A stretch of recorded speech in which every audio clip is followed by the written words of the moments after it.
All right. I believe this means we are live. Ladies and gentlemen, boys and girls, tech fans of all shapes and sorts and sizes and persuasions, welcome to another episode of the Monday Morning Tech Chat Show on the SGGQA podcast channel. I'm Juan Carlos Bagnell, aka Some Gadget Guy, the SGG of this terribly named podcast series. But the QA, SGGQA, that's the important part. Obviously stands for question and answers. We like to make this a bit more of an interactive conversation. I like to hold my podcast on a Monday. Maybe we can look back on the week before, what news broke over the last week. Maybe some news broke over the weekend. It gives us a little more time to kind of sort it out, get a feel for it, see how we feel about the news, because the news is being really newsy right now. But we want to do more than just get outraged over a headline on social media and then forget that that thing ever happened, because that's what social media is designed to do. It's designed to make us angry and afraid and doom scrolling, but then doing nothing about the things we're upset about. If we tweet about it, then we feel like we've done something, and we've done nothing. So welcome to my podcast. I'm already seeing a great list of names in here. There's been a little some smack talking about Major League Baseball. I have to send a shout out just in terms of the sports ball. My daughter took a good chunk of the summer off from softball. She's a softball player, but friends of hers from the league that she plays in got got to go up and compete at nationals, and so they had an incredible run up at nationals. I think they're now the fourth ranked girls 10U gold team in the country, which is an astounding accomplishment considering just like how aggressive the play is and how many amazing teams and how many amazing programs are out there, just to see them rise to that occasion. And a couple of those players were on teams with my daughter, so she's just feeling real good, like, oh, I've played with them. And you're like, well, you're not a part of the fourth ranked team, but she's really excited. So again, just wanted to say hey. From Michael C2, did you test them for steroids? You don't need to, man.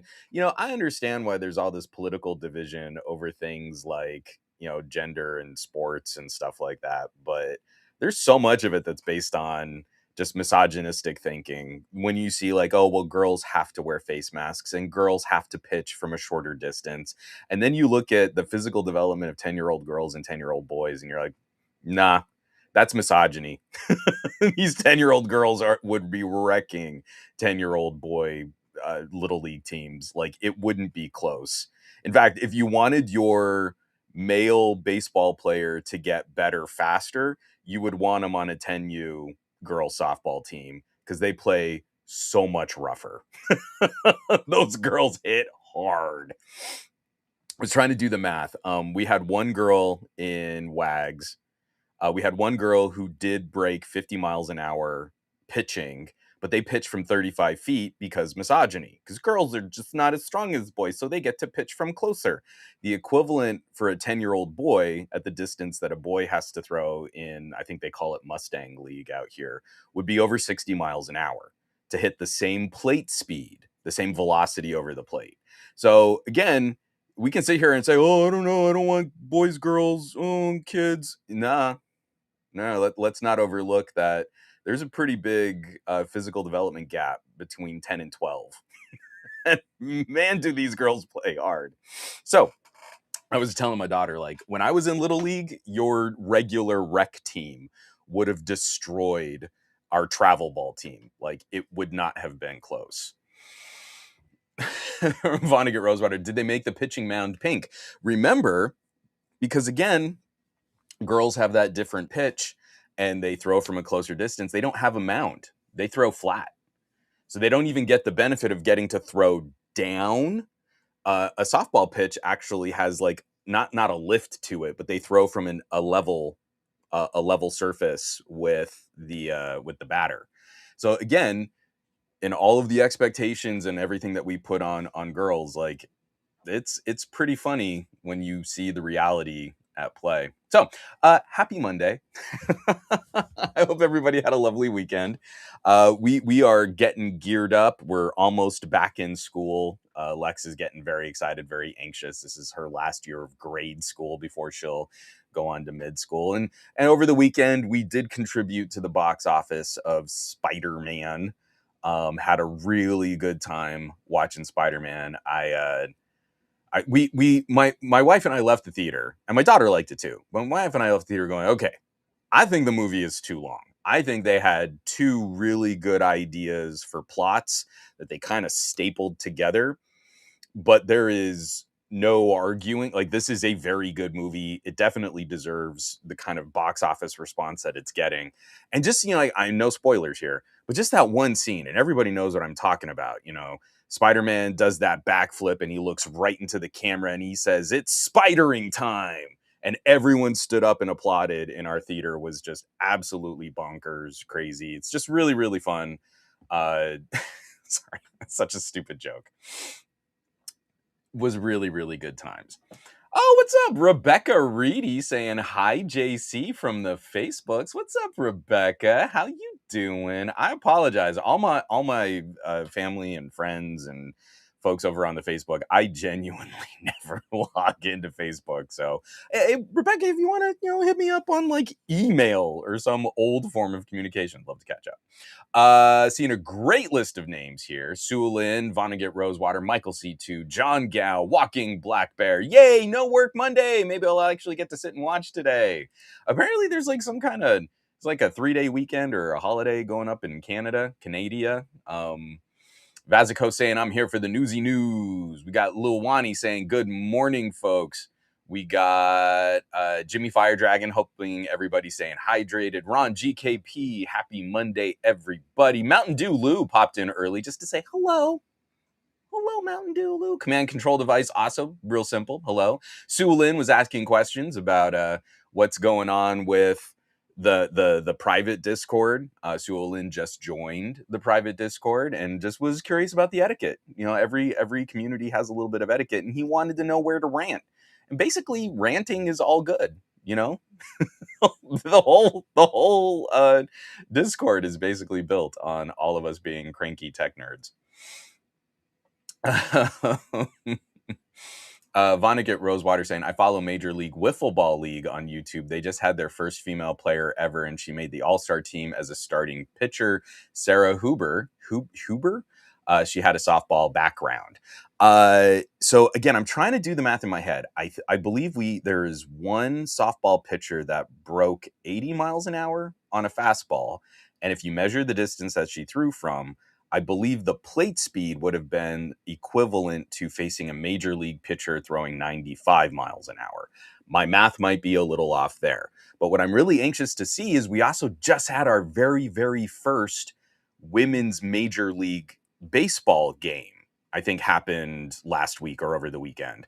And we have our official softball league has started. There was a draft last year for the softball league. So this is looking real good. I mean, you can't wax nostalgic for a movie like A League of Their Own and then like, oh, well, but if they're really going to play, I don't know, maybe we'll watch it. I'm telling you, man, college softball blows my mind. The game is aggressively fast. How the players roam the field, it is not very different. It is a different set of strategies than baseball. And when you see how those women operate at the speed that they do, it is a fun game. Especially for some of the issues that we've had in other leagues, like basketball. I have not enjoyed either gender of basketball for a bit. So, I'm just saying, maybe diversify. I love baseball. Baseball is one of my favorite ways to waste an afternoon. It is glorious. Strategy, the math, the science, watching a pitcher and a batter face off at the limits of human cognition. It's really cool. So, we got Scoop in the chat. We got Scoop saying, one. What's up, Scoop? How you doing, buddy?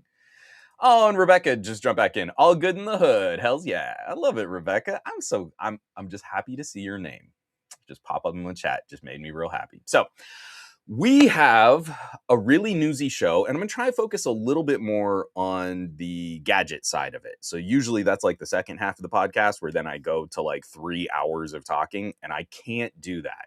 One, I got a time commitment. Two, my voice is like super fragile because as we jump into housekeeping here, I got a lot of stuff out last week, so we got to jump right to some housekeeping. One, I this isn't me talking. I wrote a cranky editorial titled "Why Doesn't AI Slop Ever Work for Me?" And I tried to show the results of one of my very first interactions with Google's new YouTube thumbnail generator, and it just made me so viscerally angry, and I just hate it. I hate it so much. I hate it. I hate it. So, just to Scoop's point here, with basketball, what is a travel anymore? Zero step, gather step. Don't forget your transfer step, because we've been seeing that a lot too, where someone can't dribble very well left-handed, so while they're running, they just transfer the ball to their right hand to continue a dribble or two, and then take like 6 steps for your gathers. Sorry, I don't really follow basketball, but it's just been cracking me up watching both leagues kind of melt down with various player situations. This video is going to be going public soon. I don't know exactly when. It is this right now. We're looking at the patreon.com/some gadget guy. These are early access. Venmo makes money on scams. Even if you don't fall for a scam, Venmo still gets paid. And just a buyer beware is one of those situations where, man, we see this scam happen so much, and it's critically important that we keep warning people not to fall for the main scam. But even if you don't fall for the scam, you're still going to be the victim and still have to pay money, and Venmo's still going to profit. So we want to detail this, and then also what are the best practices we can come up with to help our family and friends make sure that they don't get raped for Venmo's bad business practices. Moving on, another early access. 2 years later, which Bluetooth tracker tag survived? We've spent 2 years now with the Google Finder network. Just like Apple Find My Device, Google has one too. And of course, Apple made sure that they hurt the market as best they could to give themselves an unfair advantage. And as soon as we got Android compatible tracker tags, well, wasn't it such hot video content to show how Apple network better than Google network? Because you need devices contributing to the location data. And Apple had like a 4-year head start and had manipulated the market into giving them 2 years of unfettered, no competition. But now that there are a number of Android devices contributing to the Google network, you just don't see you just don't see those articles or those videos anymore, because it's not an easy win for Apple, because Apple boots taste delicious, I hear. I've never tried them. If anyone is out there who's ever tried, like what do Apple boots taste like, if you just let me know. Like drop a comment in the chat. We got a really good crew in the chat. I digress. I have so much housekeeping to get through. I bought the second these networks went live, I bought a Chipolo and a Pebblebee. Actually, I should rephrase that. I had a Chipolo and a Pebblebee on pre-order for over a year because Apple never gets the political and market corrections that they deserve, and are long overdue regulatory oversight on how they hurt the market. I had pre-orders on those forever. In fact, in this video, I even bring back when I got my Chipolo tag.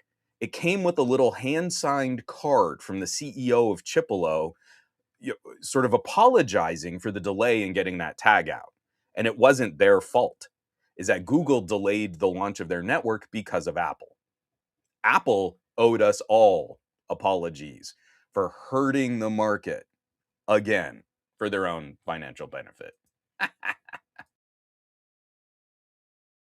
So, we've actually been using these tags on our keychains. My wife had the Chipolo, I had the Pebblebee, and let me tell you, living on a keychain is a rough gadget life. So, one of those tags survived, and one of those tags did not survive.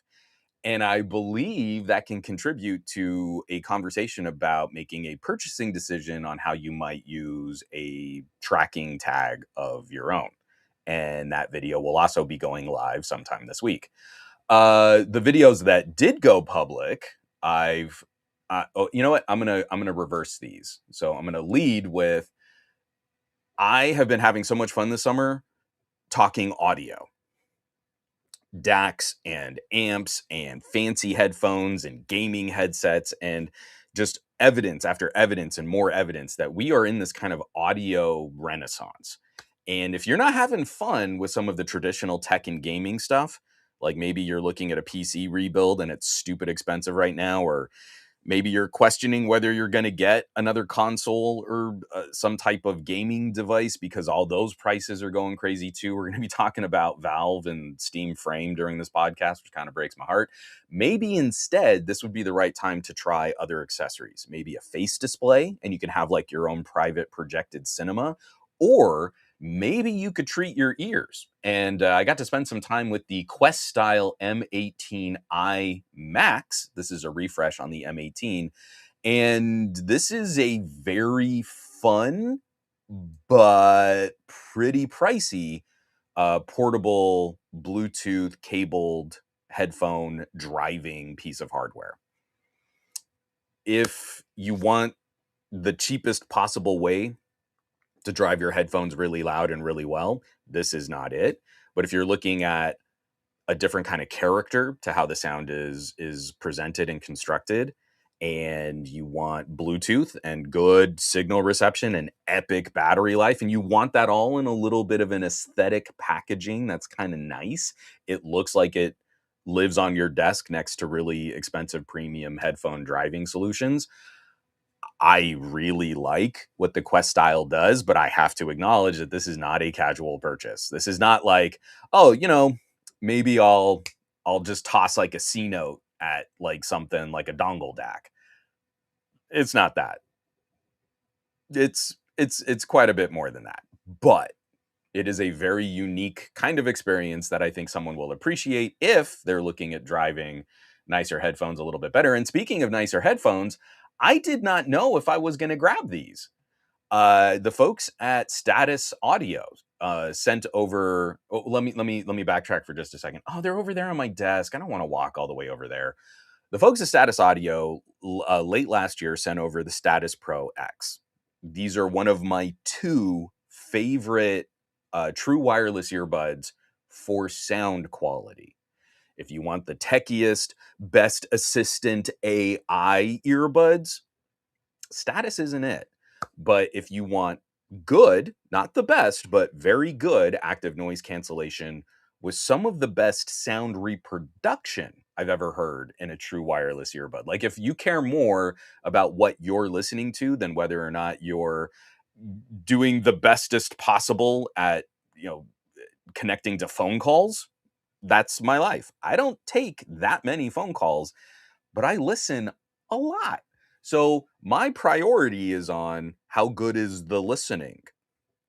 Status Pro X is one of my two favorite options in true wireless. And over the last 2 years, it hasn't changed. There are two true wireless earbuds that I point to because I genuinely think they are the best for sound reproduction. Neither of them are Apple or Samsung. This year, they introduced a new color. They brought back this kind of pale khaki beige color. They call it Moonbeam. But they also reached out to another headphone reviewer, Cameron, who goes by Golden Sound on YouTube. He's a part of the headphones.com clique. There's a group of guys that just talk headphones all day, every day. And they're sort of partnered, collaborating with headphones.com. Headphones.com sells headphones, which shouldn't be any grand surprise. But they reach out to Golden Sound because this guy apparently really does have golden ears. Like his ability to hear frequencies beyond like what dogs can hear seems like a really cool guy. They partnered with him to try and make a specialty version of the Status Pro X. I didn't know if I would get one. El Jefe Reviews also has an excellent video on the Status Pro X Golden Sound Edition. But you can also hear my rambling thoughts on the Status Pro X Golden Sound Edition as someone who's a notorious mids junkie and it doesn't always like elevated bass shelves, and I'm not a skull rumbler. I like detail and articulation in the mids and upper mids. Especially, I kind of like an energetic presence peak in the 2 to 3K range. A lot of people will think that's kind of hunky. I dig it. I like it. I like that buzz and rasp, especially on guitar distortion. So, Golden Sound Pro X, excuse me, reverse that. Status Pro X Golden Sound Edition. I also got my hands on, was able to put out a review. They are still in pre-order, I believe, but they should be shipping out over the next couple days. I think this is one of the top options in true wireless earbuds if they fit you. That's also another big consideration that I can't always predict, but they're incredible earbuds. So, let me just, I missed a couple comments here.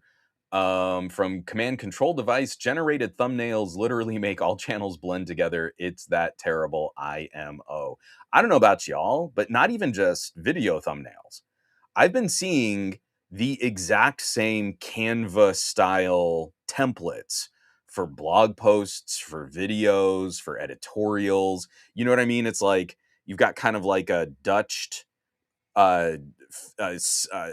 image, kind of a Dutched rectangle image, and then there's like one big block of text in white with like yellow, and then another block of text with like red. And I've been seeing it everywhere.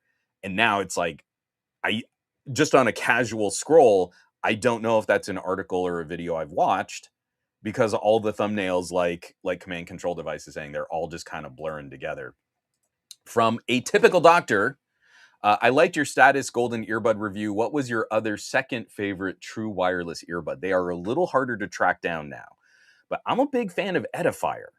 Edifier made one of the first planar magnetic over ear headphones. And I think they were one of the first. I think it was Edifier and an AU sound, AU sound, which I don't know if that's supposed to be AU sound or gold sound. We like gold in audio tech, but the Edifier planar magnetic earbuds was one of the first examples, if not the first. I think one of the first examples of a planar magnetic earbud with active noise canceling. They don't fit my ears the best. I don't like the cutoff stalk is a little bit longer, so it kind of interacts with my outer ear, sort of outside the pinna into this little dangly bit. They're a little harder to keep in my ears, but the way that that earbud articulates detail is second to none. You can get really punchy dynamic drivers, you can get great balanced arms, but there's something about how planars move air into your ear that just gives me all the tingles. So those are my top two. I really like Status, and I really like the Edifier planar earbuds. So, JGJ, are there any ways to get Android trackers to work on open source devices? That is a very good question, and I will have to look into that. Every one of these trackers comes with its own Android app to manage the tracker, update the firmware, et cetera, et cetera. So there might be a way, like what you could maybe, yeah, I don't know. That's a very good question, and I don't have an answer for you. My guess would be maybe like you could sign it on to the Google Finder network and then manage the devices through your own account through the manufacturer's app and service, and then still benefit from Google's Finder network, but not have that signed in to an open source device. I don't know. The answer I have for you is I don't know, but that is a great question. And Atypical Doctor also, did you hear about Google Pay wallet got disabled on Chinese ROM, Oppo, Vivo? They walked it back the next day. Average Dad has a good video on it. I would highly recommend watching the Average Dad video on that. It was an absurd power grab as Google is trying to make Android more like iOS, is trying to limit what you can do with it, is trying to limit how you install software, is trying to limit how you can connect to other services, is trying to spread FUD. I do believe if you are security sensitive, you do need to be careful about how you install apps and services on Chinese ROM devices, because the expectation was that was a phone that was going to be used in China. It sends and receives data and telemetry different than a global edition ROM. That we've got the science on. It's not Chinese phone bad. It's, was phone designed to be sold in China, security risk elevated. You do need to be a little careful about that. But you can get a great deal on a Chinese ROM phone, and you can be careful about managing your own stuff, and you're not as concerned about whether or not the Chinese government is snooping on some of your telemetry, then you can get a great deal on a phone. But I don't think it's up to Google to police that. I think that's a very bad look when Google says, nope, can't use these services. You got to buy American phone.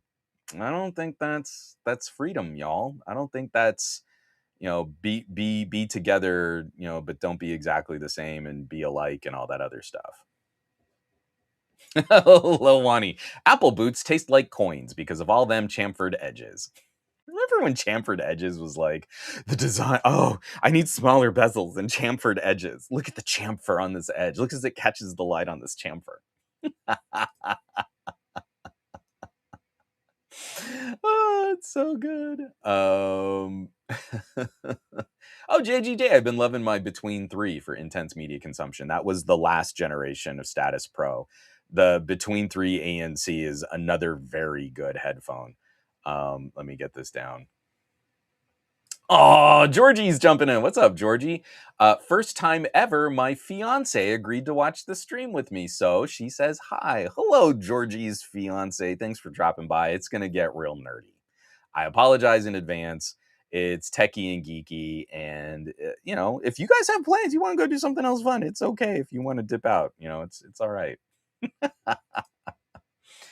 And Michael C2, yeah, it was the Sound ANC Flex, was like a little secret nobody knew about. $200 neckband that you could buy from 25 to 50 for like a year as neckbands went out of style. And it was multi-driver. There was a dynamic driver and a planar, LDAC, active noise cancellation. I think I still have it tucked in that cubby. And I should break it back out. It did have some Bluetooth connection issues, especially as you went to higher versions of Bluetooth. I found the connection could get real flaky, but holy cow, was that just an incredible earbud. Like, I'm getting off topic here. Go V8. Just get AirPods Pro, bro. JK. Again, like, what sucks is that is good advice for iPhone owners, because like nothing else is going to work as well with your iPhone, because Apple is terrified of competition and they block competition at every chance they get. So if you want all of the features and services of your iPhone to work, it should just work, bro. Then you have to buy AirPods. So I enjoy not having choice and having kind of a mediocre headphone at 250 bucks. And that's just what you got to do.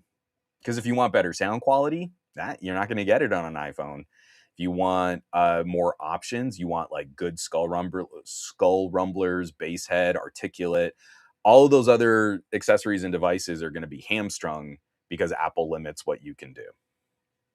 Oh, Darcy, from your lips to God's ears, man. Can we bring neck? Blah, blah, blah. Oh man, can we bring neckbands back into style? Unfortunately, I don't think that's gonna happen. I really wish it would. Even Nothing was the CMF brand tried to bring back a neckband. Bear Dynamic had an excellent ANC neckband. One More's neckbands were awesome. I mean, there's so many examples of great neckbands, but we've convinced consumers that any kind of cable is just so troublesome. I just need it to be so much more convenient. So I'll charge an earbud that dies after 2 years because the batteries are so teeny and constantly getting trickle charged. That's so much more convenient. So the solution I would bring up to people is get yourself a little Bluetooth DAC. I mean, like, just on my desk right now, I've got an old beat up Theo, still very good sound quality. I've got the BTR7. This is now like dropped in price significantly. I've been finding these almost for $100.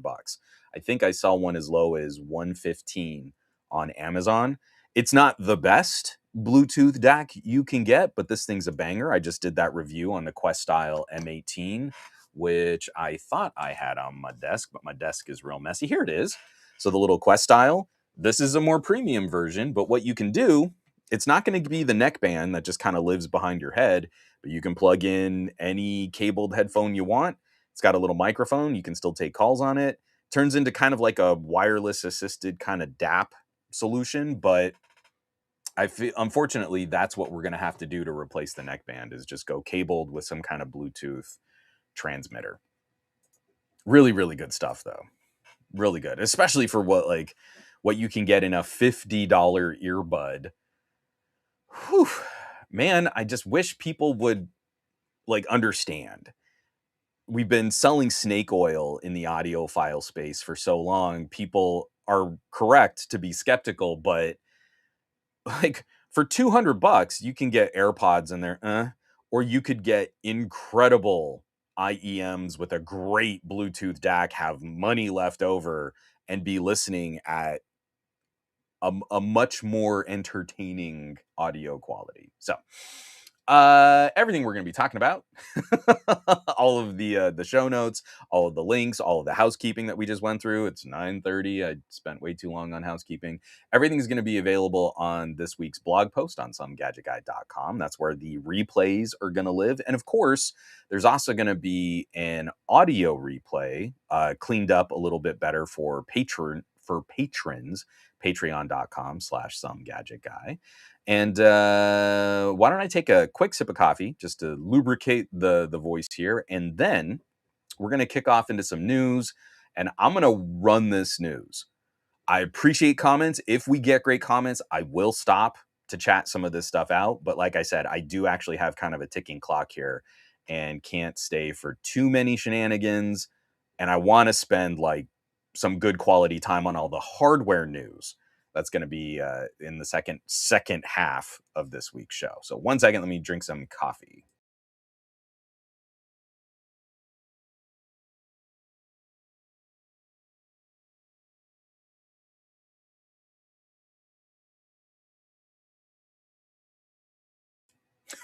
Georgie, that is an incredible story.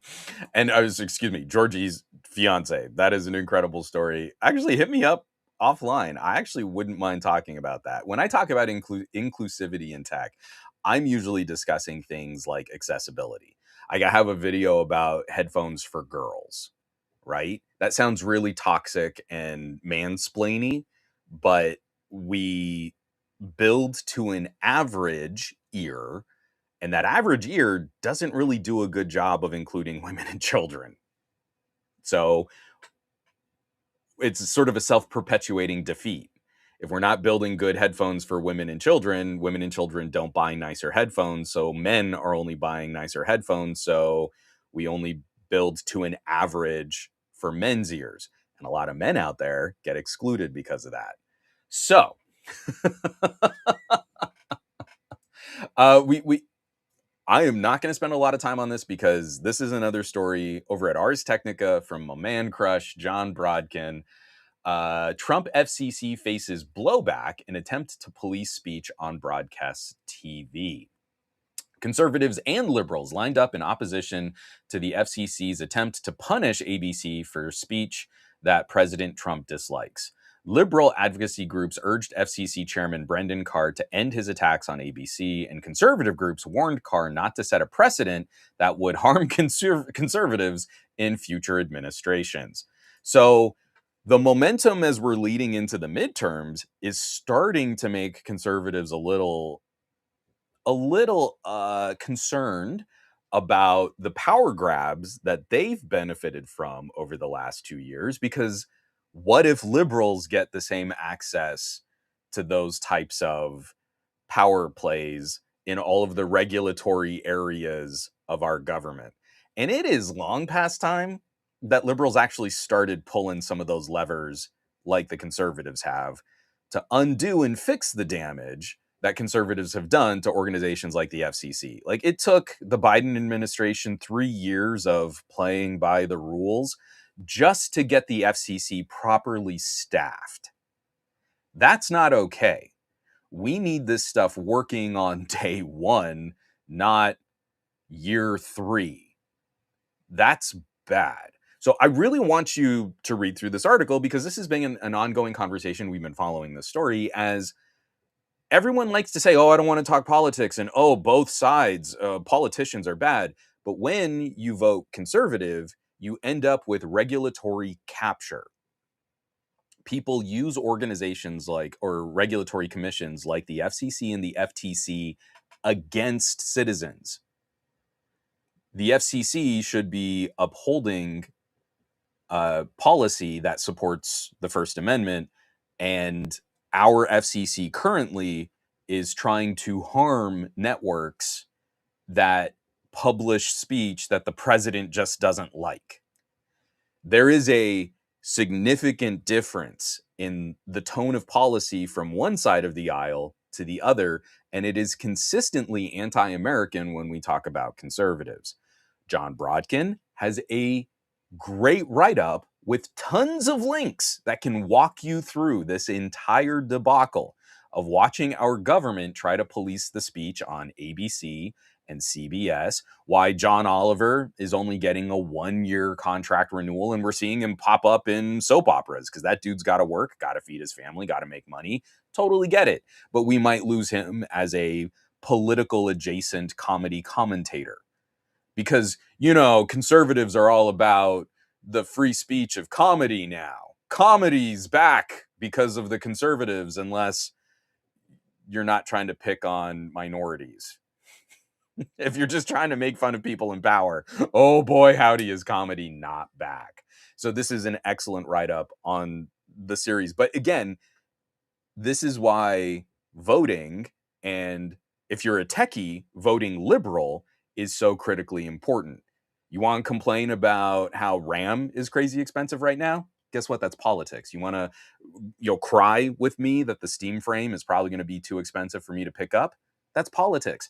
All of these companies are highly political. Jensen Huang is one of the best politicians on the planet. Tim Cook, one of the best politicians on the planet. So you cannot be into politics and bristle when I talk about politics because you don't want to talk about politics in your tech podcast. You've got politics in my peanut butter. But they're all happy to stomp on your neck. And now your wallet hurts because you didn't want to talk politics and you wanted to vote a funny vote. Like, isn't it funny that Trump got elected? Her. I just like causing disruption in earnest conversations, blah, blah, blah. Like Lucky Palmer, who got kicked out of his own company after Facebook bought it, spent a ton of money promoting Trump just because it's so funny for the lulz. And I like to make the liberals upset. And then he got kicked out of Oculus because he's an idiot who supported a conservative politician. That's what happens when you ignore politics, because the politics will not ignore you. Moving right along. This is a tough one for me because I don't want to defend or support Reddit.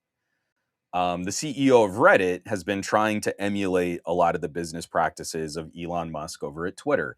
And I think his leadership has made Reddit a vastly worse platform than it was. I hate what Reddit has become. I will occasionally pop in, scan some links and articles, dip right out because it's mostly garbage now. The root community vibe of what Reddit was, especially when I was moderating my own subreddit, is dead. This guy killed it. And for what benefit? Reddit is decaying. It's a hollow husk of a corpse of what it once was, and their stock is still dropping. But they made a little money when they let Google rake all their user data, and now they're questioning whether that was a good policy. Hey guys, do you think it's good if I get like $50 million to let Google AI train on all of our community data? For a short-term payoff, that's pretty good. $50 million is pretty nifty, guys. But is anyone worried about long-term? No, we just only care about the next fiscal quarter. Reddit CEO says Google's AI overview can't replace 10 blue links for referral traffic. This is from Jonathan Vanian over at CNBC, and I'll just read the key points here. As Google continues pushing AI-powered summaries to users, sites like Reddit aren't getting the same kind of referral traffic as in the past. Quote, the 10 blue links have driven a tremendous amount of value for the whole ecosystem, and AI overview has yet to make a similar level of positive impact, Reddit CEO Steve Huffman said. Reddit shares tumbled after the company's earnings report, even as results trounced estimates. So there is no confidence in Reddit. The company actually made more money than they were targeted to make, and they're just getting hammered by AI systems that come in, scan all the information, take it away from the website, put it up on the Google search results page, and then no one clicks through because they're just reading all of these summaries. Google is stealing human content and human effort. And if we had any kind of regulatory system in place, like, I don't know, like maybe some kind of commission to federally safeguard communication, or a commission that can federally protect trade, how businesses interact with each other, like a trade commission federal, like a TCF or something like that. If something like that existed, we wouldn't be messing with this kind of nonsense, because we could collaborate between the federal system and all the states' attorneys general, and we could say, hey, that's not okay. We need to talk about regulating the space, and there probably need to be more class action lawsuits against stealing content and using that content to supplant the original author and financially benefit from someone else's work. Oh, but we can't do that because Google, they're so big. They make so much money. Oh my gosh. Why would you want to harm innovation? And the Reddit CEO is now dealing with the fallout of one of the stupidest deals they could have made. They needed to show that this new flavor of Reddit could make money, and they got tens of millions of dollars to give up all the value of the platform. This is not an earnest individual. This is not a genius boy wonder guy, smart dude who can run a company. This is a hack. Anyone who's like shocked, who could have seen that this business, this business move from Google would eventually harm me? I wanted Google to harm all the other companies, but now it's going to affect me. Now I have to care about it.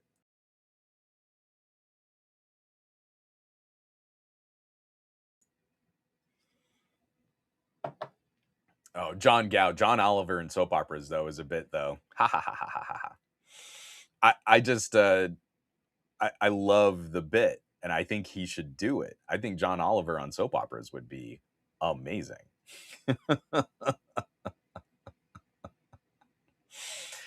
Moving right along, just in terms of how AI is terrible and companies are still just shoveling money into furnaces for no sustainable business model. There is nothing that can come out of data center driven AI services up in the cloud that is ever going to make money over the insane amounts of spend and the horrific abuse of infrastructure. Because none of these companies are really properly paying for their footprint on electricity, on water usage, or on climate damage. We're watching wildfires all over the world. We're seeing yet another one of the hottest summers of all time on record. Oh, I've had a hot summer before. Yeah, but you haven't had like 10 in a row. See, that's a trend. That's not an anomaly.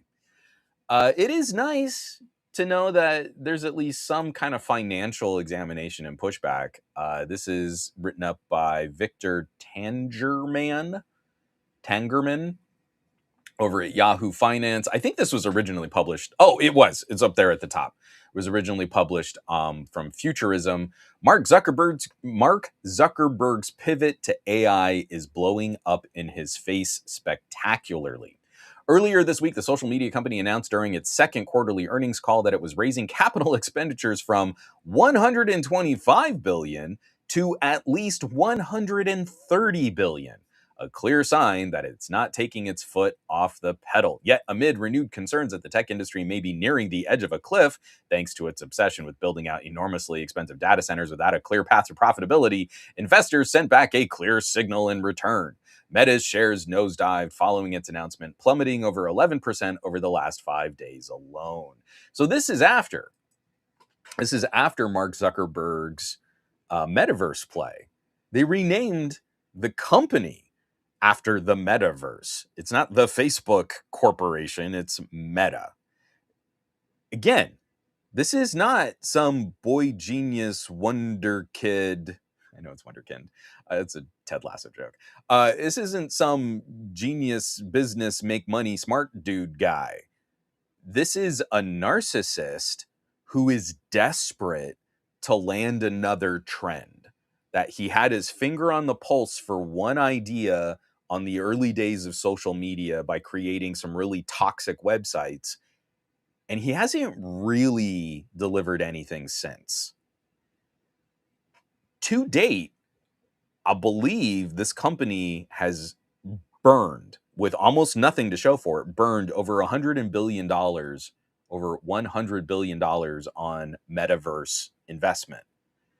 That the future of work was going to be everyone working in terrible VR helmets. Like, he saw Ready Player One and said, hey, the worst aspects of that movie, that's what real life should be like. However you feel about the book or the movie, I think the movie was kind of terrible, and the book is sort of fan servicey for dudes slightly older than me. But I think we would all agree that the whole point of those stories was, hey, this is a dystopian future. Maybe that's not what we want our future to be like. And Mark Zuckerberg went, that's what everybody wants.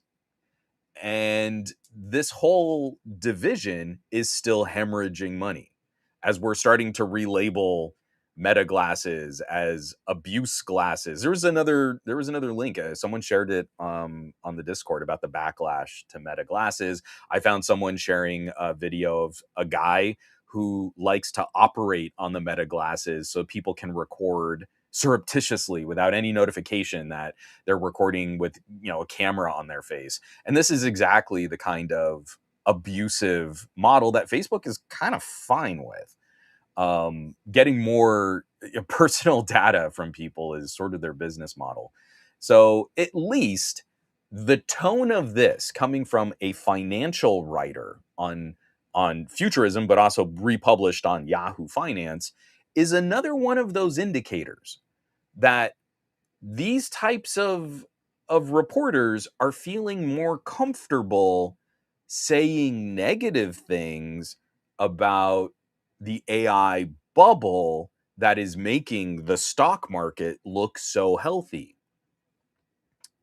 I want you all to remember during the, right before the 2008 housing crisis, people who were shorting the mortgage market did try reaching out to regulators and also tried reaching out to journalists. And no one would take those stories seriously until the meltdown actually landed. And then suddenly everyone was a financial genius dude. And someone should have done something to regulate this market, right?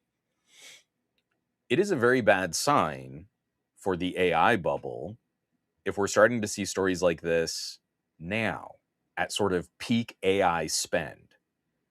That is, there's a confidence that this is not sustainable, and it's okay to comment on this, even though lots of people are making money. Look at the Dow Jones, look at the NASDAQ. They took a dip last couple days, but all the numbers are still way higher than they were a year ago. Is not good. If you have money tied up in this stuff, start looking at your exit strategy, because they're looking for all the jerks that are going to hold the bag. Just like what happened in South Korea.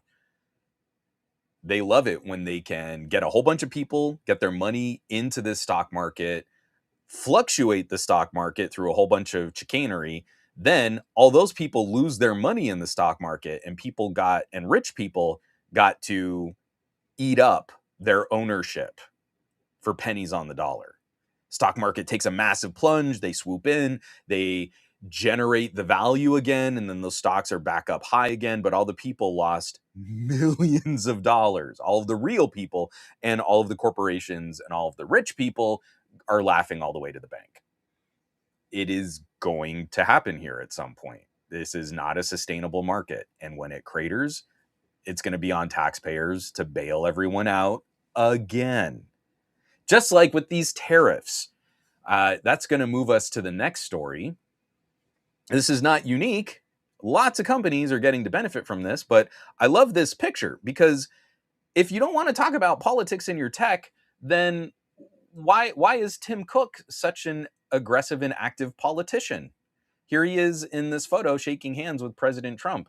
You know, whenever Apple doesn't get their way in a court case or with a regulatory policy or something happens in the EU, suddenly we see Apple money flooding lobbyists in DC. Like with what happened with the Apple Watch. They didn't get their way. They were ruled correctly that they stole IP from another company, and then they lobbied like crazy because they're political. Apple is an extremely political organization. They might not be partisan, they might not be Democrat or Republican, but they're massively political. And they're definitely not liberal. Apple earns $2.2 billion in tariff refunds, more still coming. This is written up by Rajat Saini over at macobserver.com. Apple received an estimated $2.19 billion in tariff refunds, helping the company improve its gross margin and earnings per share during its latest record-breaking quarter. The refunds added extra strength to results that were already driven by strong product and services revenue. This is one of those critical points in history. All of these companies are getting tariff refunds. So the president says, I'm going to put on tariffs. The tariffs were illegal. He did not have the authority to do that. So all of the costs of our goods and services skyrocketed. All those companies passed the tariff costs onto consumers. Consumers paid all those bills, and we're still in record high inflation. We're still paying much higher for food and for technology just because of the fallout of how this damaged the global supply chain. And whenever prices jump, they never come back down as quickly, right? Oh, well, inflation has slowed.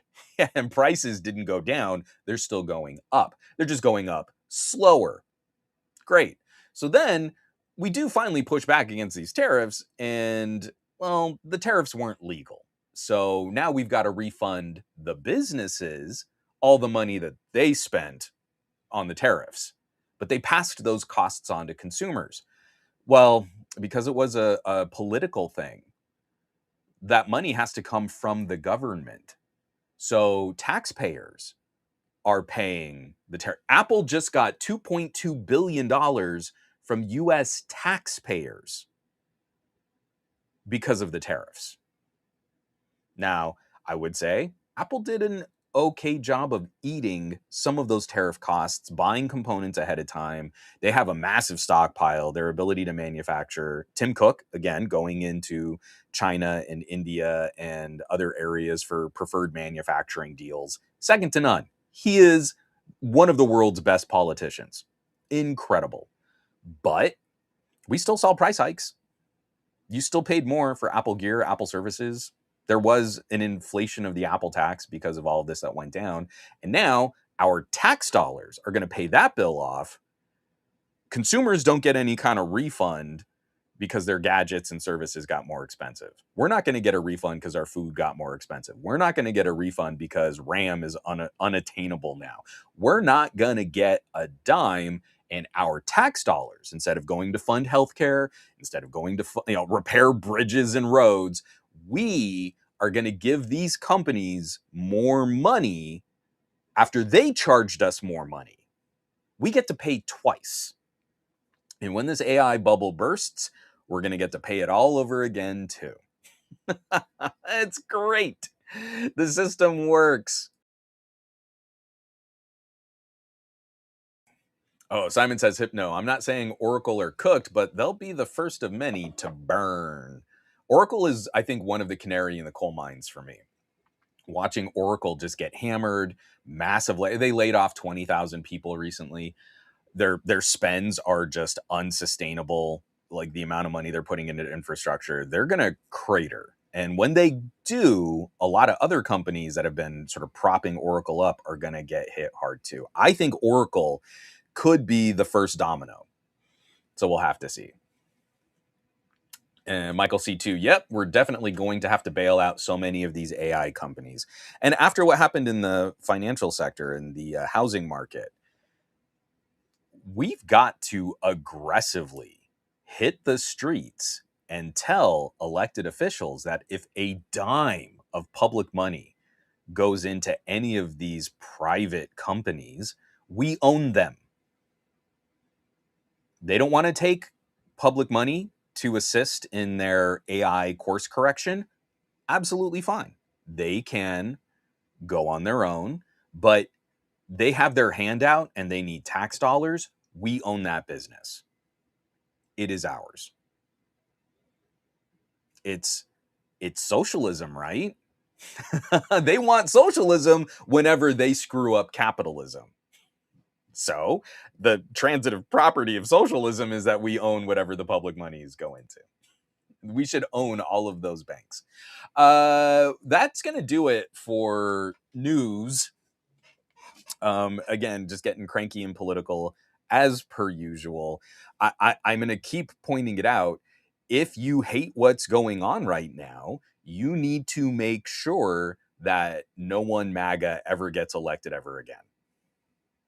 If you love what's happening right now, you love how expensive food is, you love how expensive tech is, how all of your hobbies are terrible right now, how the job market is terrible right now, then keep voting for people that will make liberals upset. Boy, you're really showing us how bad that is. That's great.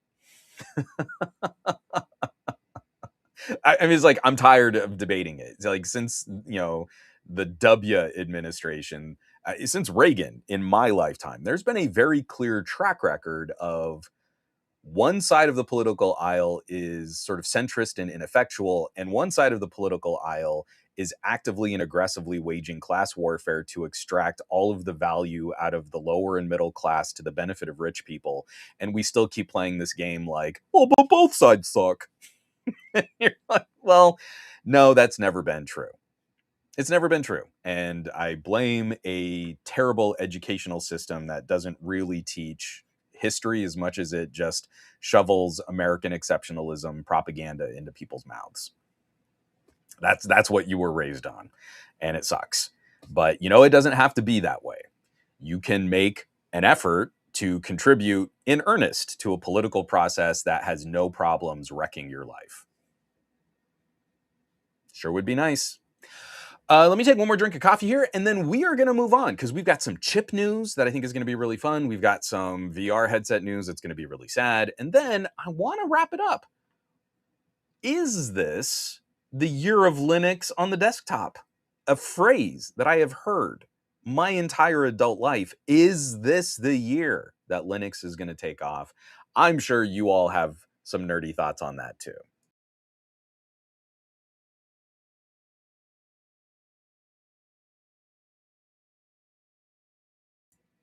Yeah. I know I'm preaching to the choir. A lot of people in here are so here's the deal. I routinely engage in this rhetoric because I still get the odd comment or the odd reply. Someone will pop into the chat and be like, "Oh, I don't think you want to talk about politics," and I'm obviously hammering that a little hard. One of the things that I think is critical, because I know there are some conservative leaning folks that are still in my chat, maybe not in this exact moment, but the one thing that I can think the one thing that I hold to is if we are earnest in our assessment of what's going on in the world, none of us would disagree. We would all agree there are problems. We might disagree on the scope of some of those problems. We might disagree on the solutions to those problems, but we're not sitting here pretending everything is fine or that everything will be fine because one political one political party is in power. That is not someone who is fluent in history. That is not someone who is fluent in current events. Debate should happen, but we've got pretty clear historical evidence, like I said, since the Reagan administration, that this has been flowing in one direction. So now we need to make adjustments, and now we need to make changes. And that's the hard work. It's not just, I went to the voting booth and I voted. It's, hey, you know what? We've seen a little shift in the political temperament. And now's when I really get involved. And instead of posting on social media whenever I'm upset, I'm going to take that tweet, I'm going to take that toot, I'm going to take that skeet, whatever it's called, and I'm going to package that in an email, and I'm going to send it to my congressman. I'm going to take that Facebook post that would have pissed off my aunties and uncles, and instead, I'm going to send it to an attorney general. We are brainwashed into thinking the public discourse on social media is doing something, when really that's just a safe little bucket that contains all of the outrage, and then the politicians listen to where the money is. Even if we elect liberals, nothing will change. I think a lot of people would share that sentiment unless we make them change. Getting someone elected is not the end of our duties as citizens. It is the beginning. That's when the real work happens. So I just want to make that clear. It's not just, oh, you elect this and there's it, because look what happened with the Biden administration. Look at all of the times that we've seen people falter in the political process, like the Bernie Sanders campaigns. Like, it's not just vote left, vote right. It's show we can remove people from power and then make sure they know they don't get power. We give it to them. And then things might actually start getting better. We'll have to see. I just wanted to highlight this because this is actually better than I thought it was going to be. This headline makes it sound like this wasn't such a good thing, but coming by way of notebook check, written up, I don't know how to pronounce his name, Bui Jiang. The upcoming Snapdragon Calypso for Google Books might not be that mysterious after all. So this is a new chip that's going to be coming to Google Books. I am not a fan of what Google is doing to make AI a bigger part of the Chromebook experience. Oh, I don't have it here in front of me. It's over on the table again, too. I love the Lenovo Chromebook Plus that's running the little MediaTek chip. That MediaTek chip is very similar to the chip that goes into MediaTek powered phones like my precious Vivo X300 Pro. That phone chip is very powerful. You know, we talk about a MacBook Neo that's being run by an iPhone chip. Our phone chips are significantly more powerful than last generation, or I should say like 2-generation old laptop chips. It is a terrific experience. It is very low power. You get epic battery life, excellent multitasking capabilities. It's just unfortunate that we're seeing this transition kind of happen through where Google is not making steps that I think make the overall product landscape better. I digress. The chip is not the issue. The chip is one of the benefits. It's one of the perks. So they announced Google Books. This is a new class of Chromebook-like device. It's going to be Android, but with like a Chrome operating system environment, a Chrome user interface on top. This should actually make Android tablets better. It should make Android phones better. It should make desktop modes easier to build. All these things that could be benefits. Whether or not we see them, we'll have to wait and see.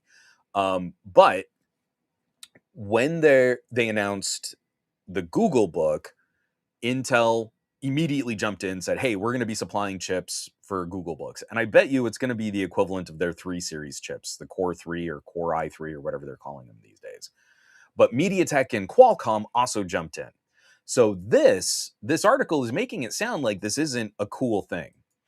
A new claim from leaker Longhorn puts months of speculation about Qualcomm's, quote, Calypso codename to rest, identifying it as an internal alias for Mahua. Mahua, the existing 12-core Snapdragon X2 die rather than a standalone chip. So they're saying, oh, it's a not so new chip.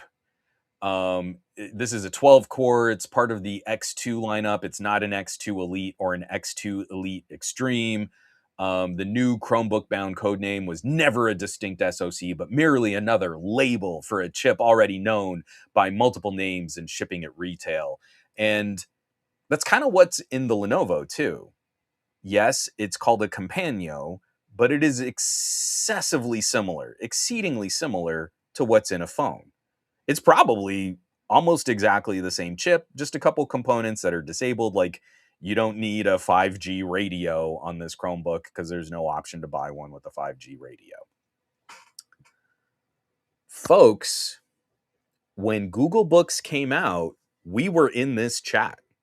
We were speculating who's going to put what chip into a Google Book. How much performance are we really going to get?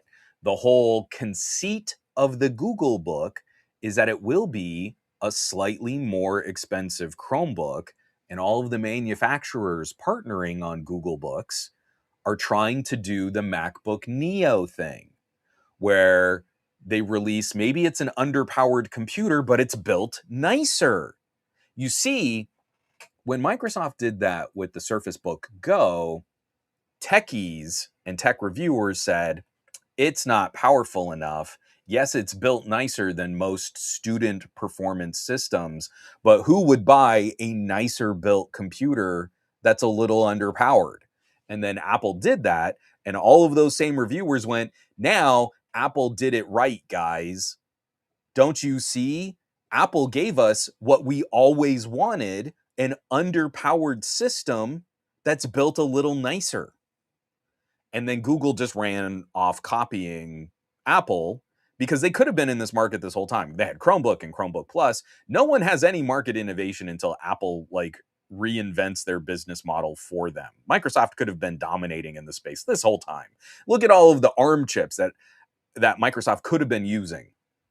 Imagine a Surface Book Go with a Snapdragon 8CX. That would have been an incredible laptop. My Robo Ancala tablet is still an awesome, fast, snappy, low power, great battery life tablet with a full version of Windows running on it. And it's gotten more powerful as Microsoft has actually fixed problems with Windows on ARM. So this is very good news because we were speculating that Qualcomm's solution for a Google Book might have been a phone chip like Apple. I don't know if y'all remember, but we were in this chat. What are they going to put in there? Hey, we need cheap components, but higher prices for the nicer build quality, right? What if it's a Snapdragon 7 series chip? That's how low we went.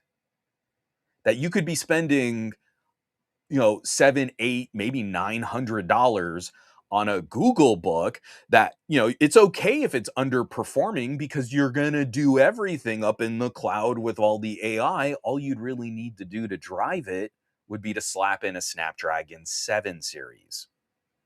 And let me tell you, you can run Windows on ARM on a Snapdragon 7. It's pretty good. It's not going to, wow everyone with incredible multitasking performance, but I was using that Next phone and Windows on ARM on a Snapdragon 7 worked great. So I thought it was totally viable, that it could be possible that that's what Qualcomm was going to put in. A mid-tier phone chip into an $800 laptop. If Apple can put a phone chip in a laptop, then HP can too. Google Books. This is actually a lot more compelling. A 12-core Snapdragon a 12-core Snapdragon X2 is an incredible amount of CPU performance. That is a good CPU. When we're expecting that this is going to be kind of in the mid-price for laptops, it's going to be a little expensive for a Chromebook, but it's not going to be as expensive as even kind of the lower mid-range of Windows laptops. It's floating in that middle space where I would imagine this is still probably going to be more expensive than a MacBook Neo, But a Snapdragon X2 is going to be more powerful than a MacBook Neo. And I guarantee you, once we start getting some gear out like this, everyone, but you could get a MacBook Neo for less monies, bro. Who even cares if there's more performance or if it's more powerful? Because the only thing that matters is that Apple made an underpowered laptop. When Microsoft made an underpowered laptop, it was bad. But when Apple made an underpowered laptop, it was good because I looked at my YouTube demographics, and when I say nice things about Apple, I make more monies.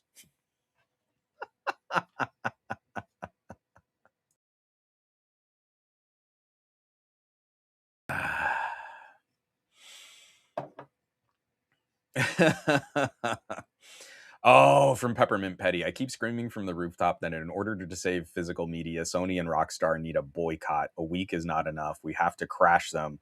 GTA 6 and PlayStation 6 is how they force compliance. I agree with you. I'm not going to be buying Grand Theft Auto, and I'm not going to get a PlayStation 6, and I was already not planning on getting either of those things. So unfortunately, I don't know how much I'll be contributing to the effort, but I'll be there. I've got a shelf full of Blu-rays above my head right there next to my little Optimus Prime bobblehead guy. Discs are better. Michael C2, I wasn't encouraged by the initial launch of Google Books. It just sounds like it's more expensive. It's more AI stuff and sounds like they're not going to have Christini Linux. I can see a potential interesting world for Android-based laptops, but it's just going to be powered by AI. No thanks.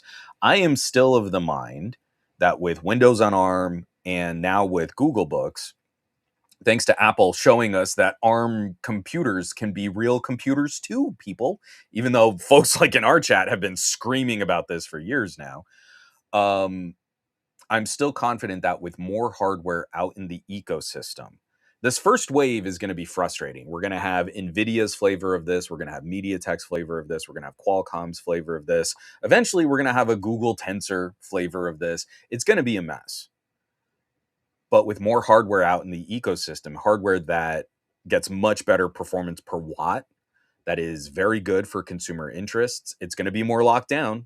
It's going to be less upgrade potential, but at a point where we should be able to sustain 5, 7, 9 years of life. My Pixelbook Go is still in regular operation here at home.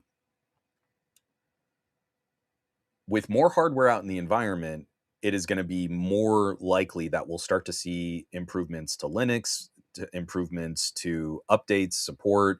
More developers are going to make their software broadly more compatible.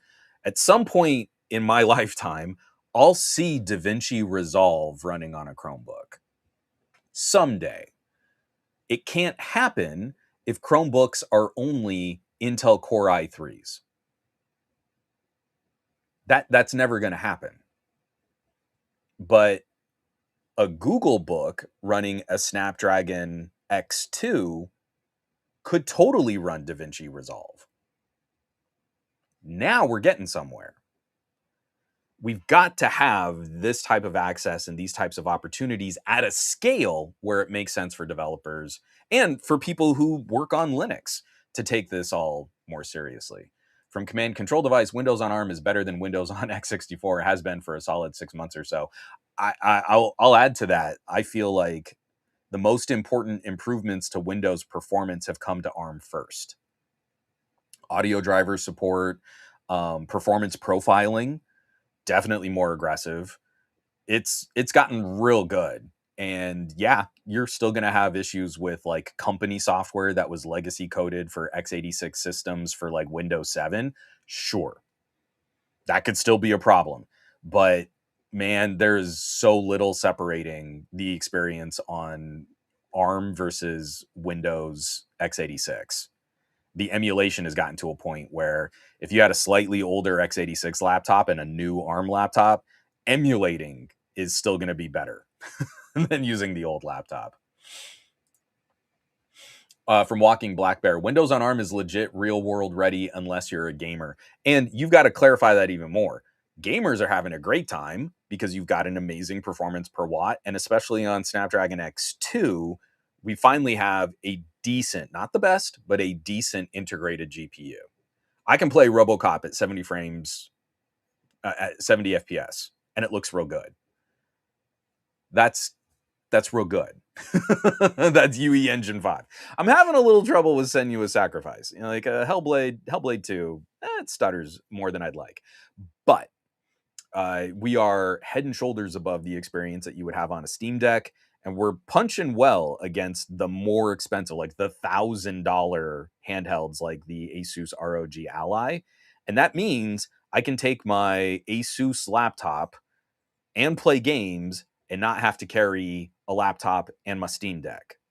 The only thing that's holding you back a little bit are the last remnants of anti-cheat. And if you're not into those kinds of games, then man, Windows on ARM has been great for a while.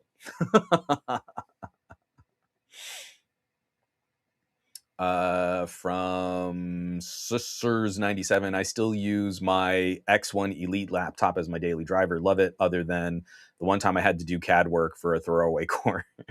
What did you use to do CAD? AutoCAD ran well. It wasn't great, but it ran well on my Surface laptop. But if you were doing something else, people keep saying, oh, software compatibility, but then they never say what software they had compatibility issues with, and I've never been able to test these claims because I keep asking, and people are like, oh, but I don't know, the handbrake performance was terrible. And then I use it, and you're like, oh, did you use the Media Foundry preset? Because it's almost as good as Intel QuickSync now. It's not there, but it's almost as good. And from Hassam Wan, but I disagree. M chips are still way more optimized for Mac OS compared to Windows laptops, but that's always been the case. Hassam, I want you to think about what you just said. Apple makes the hardware and the software. Windows has never made the chip, dude. Look at what happened when we switched to 64-bit computing. Intel wanted Itanium, AMD wanted AMD 64, and we eventually decided on AMD 64. And then it still took a couple years of Windows updates to really find those benefits of using Windows on 64-bit chips. That's always that's not news. But what I want is a healthy marketplace with competitive manufacturing and multiple companies able to make chips. So now we've got Intel, AMD, Qualcomm, Nvidia, and with Nvidia, we're probably going to be getting better MediaTek support because MediaTek is working with Nvidia for their CPU design. So now we've got 5 players. No one company can just run the chip now. Remember how awful it was? Like when Intel was really the only game in town for Windows, and it took AMD a lot of struggle. It also took AMD a lawsuit to point out how Intel had engaged in anti-competitive business practices, and Intel had to pay AMD, which funded the post-Phenom era of AMD, and then suddenly AMD chips got real good. We want that competition. So yes, that's always going to be the case, that the company who makes a singular monolithic chip plus software better optimized. And I don't care. Because right now, Windows on ARM is probably the best flavor of Windows getting updates right now. The Windows 11 experience on my Threadripper is eh. The Windows 11 experience on my Snapdragon X2 is really nice. So that's the progress I want to see. And when I get more of that hardware out in the ecosystem, that's going to increase the ability for me to also get a Linux build going. We're starting to see a little more traction on these ARM chips getting better Linux support. And I want to be able to pick. Maybe Qualcomm had a better chip this generation. I'll go with the Qualcomm. You know what? For what I need in like a tablet laptop convertible, maybe MediaTek has the better solution. And I could go MediaTek and slap on Mint, Linux Mint on there. That's eventually the future I'm going to want. We'll never get there but Apple's better optimized. Don't care. I really could not care because I don't want to buy a MacBook. I don't want to be stuck in Apple's ecosystem. I don't want one winner There's only one winner. You should only buy one product from one company because that's all just marketing. There's always pros and cons to all of this discussion. So do we want to support competition, or do you want to just say, well, Apple wins and then you can just buy everything Apple? That must be the best way to go, right? I'm sitting here with like 3 laptops in front of me that are running chips from Qualcomm and MediaTek, and I use them abundantly more than Intel and AMD hardware now. It is so much better.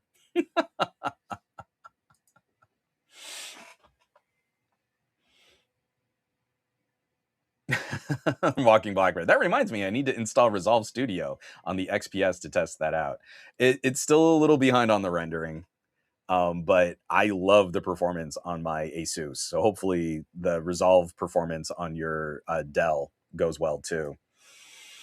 From Mountain Dew Lou, any cheat is what is holding me back, and NVIDIA support. Again, I pointed this out at the launch of the very first Snapdragon X. We had Qualcomm engineers quoted, TK and I, like, we got them to quote, this was on the record, there is no architectural reason why third-party GPUs can't work with Snapdragon chips. It's all because NVIDIA and AMD don't want to give us drivers. But we're starting to see, there was a link that I didn't use this week that someone is using an ARM chip with an external GPU solution now. Like, we're also like, oh, but you can't even do this. Yeah. So you should be mad at NVIDIA. Well, you just can't do anything until Qualcomm fixes this. Qualcomm can't. MediaTek can't. You want to be mad?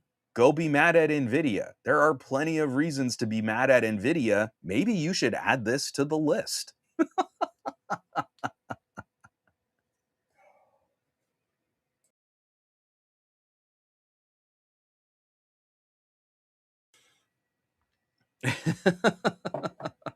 Command control device. Ah, yes, the 4-core Intel dominance era, which it wasn't because they were making better products. It wasn't because they were so much better optimized. It was because they engaged in anti-competitive business practices like Apple often does. Speaking of Apple, again, um,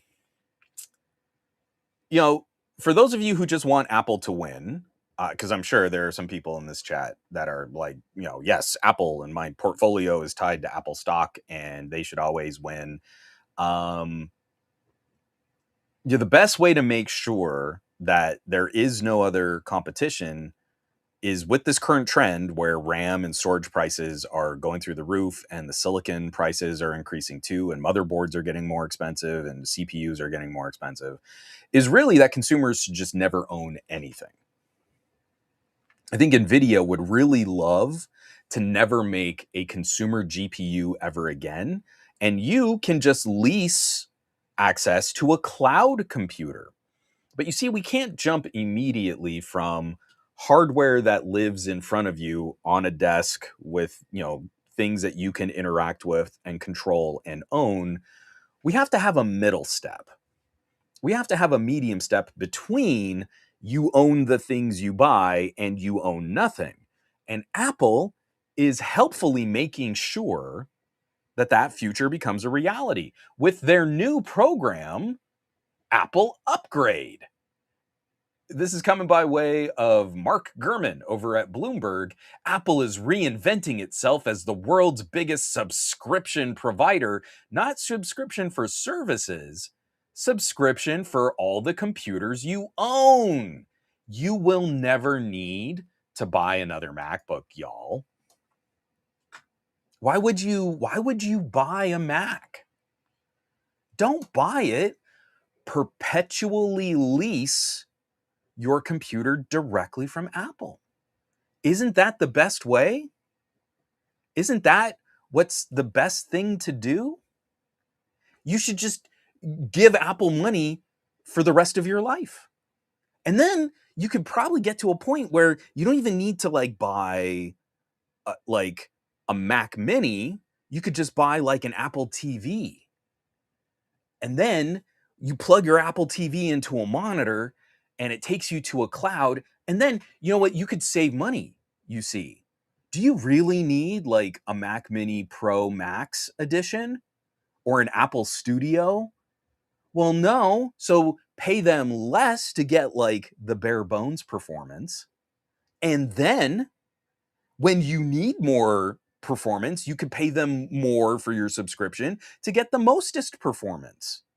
The system works.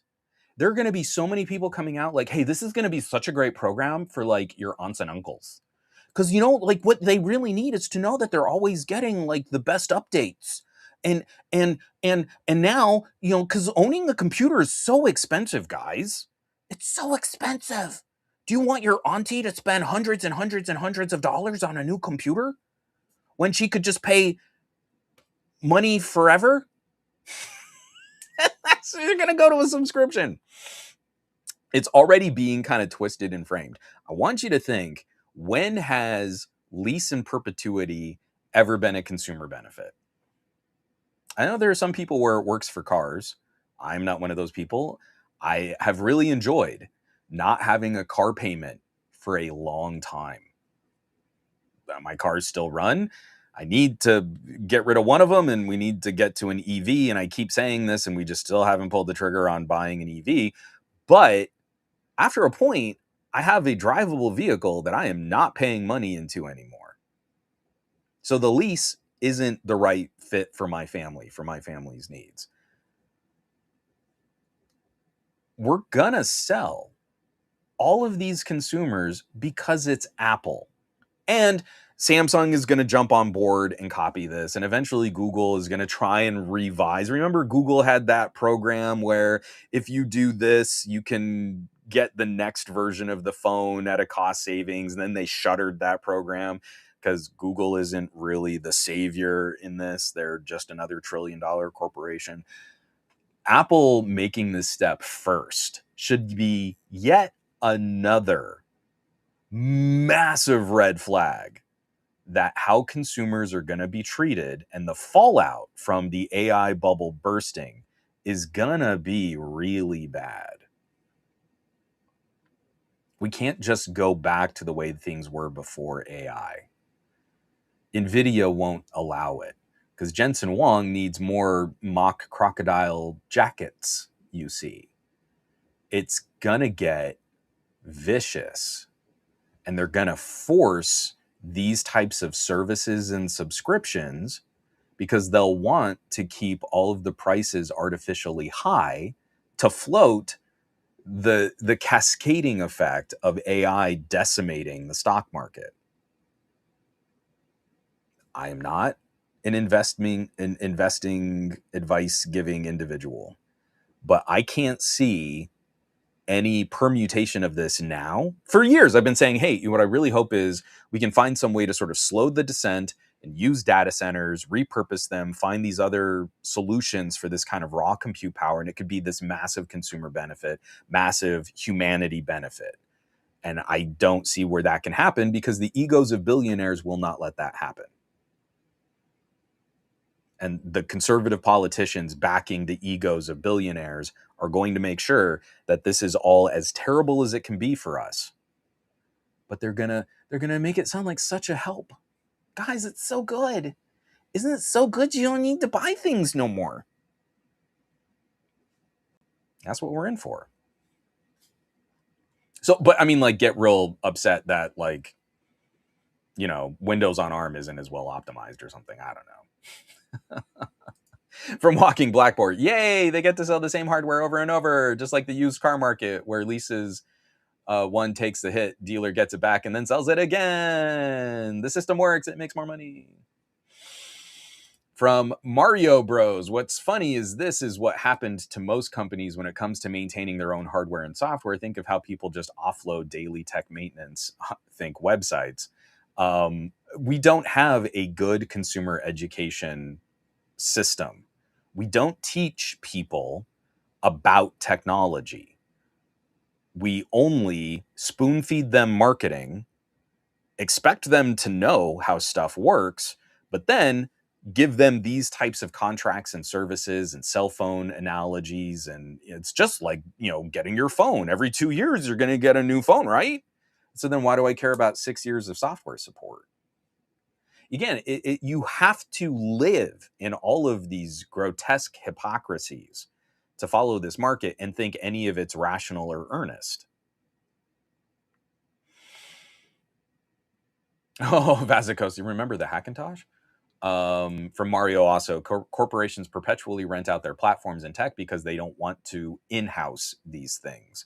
And now look at like the insane spend. There was another article I didn't include in this week's show notes.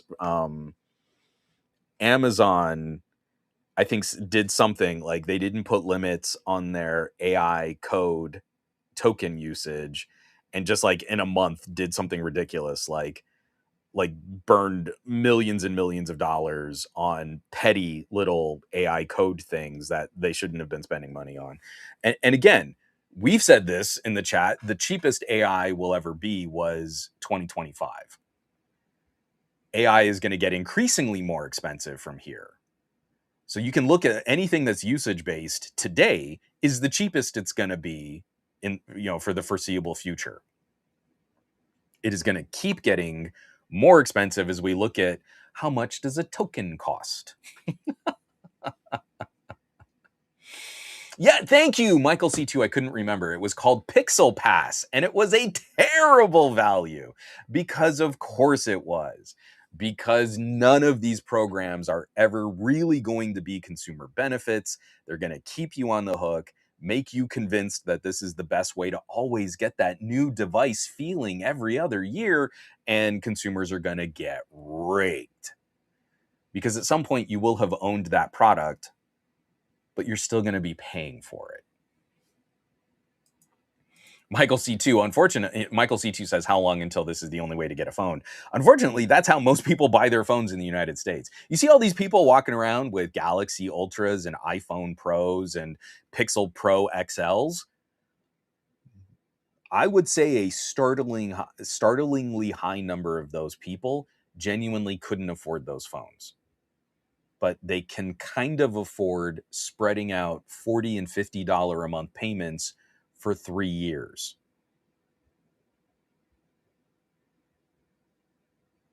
That's, I think, the reality for most people. Most people aren't going and buying the phone they can really afford that would do them fine. They go in, they're maybe porting their number to a different carrier, they're getting a deal, they had a trade-in with their old phone, and they walk out the door having spent like $400 or $500, and they're paying like $40 a month for the rest of the phone subsidy. I think that's the reality for a lot of people now. Walking Black Bear. I've been hearing the framing of Apple upgrade being great for small business, but I don't know any SMBs who want forced downtime to upgrade more often. Quite the opposite. This is a terrible program for small businesses. I love it. So again, look at all of the marketing that's going to go into selling this as an idea, and none of it is really what average consumers and small businesses are going to want. I love it. It's hilarious. Shifting gears. Let's do these two just as kind of interim posts. We got a leak on the next generation of Lenovo gear. I just kind of wanted to show this off because I do kind of like this Lenovo design language. I have the Lenovo Chromebook, and it looks like that Chromebook styling is going to be coming to their other consumer platforms and their here, let me screen share this. So this is the Lenovo Windows machine and a 2-in-1 tablet, sort of a laptop convertible. The first render shows several devices carrying Google Book branding and design elements not found on Lenovo's current Windows models. So this laptop at the top is very similar to the Lenovo Chromebook Plus. I love this little lip. Instead of having a notch on the screen, there's a little lip that makes it easier to open the laptop, and that's where you can put a webcam so that it doesn't cut into your screen, because notches are stupid and they are bad design elements, and a bezel with a webcam is always going to be better. But this is also where they're going to include that silly light strip. Remember, Google Books have a light strip and Chromebooks don't, because you need some RGBs or something. I don't know. But I really do like this design style. The Lenovo Chromebook is a nice piece of consumer hardware.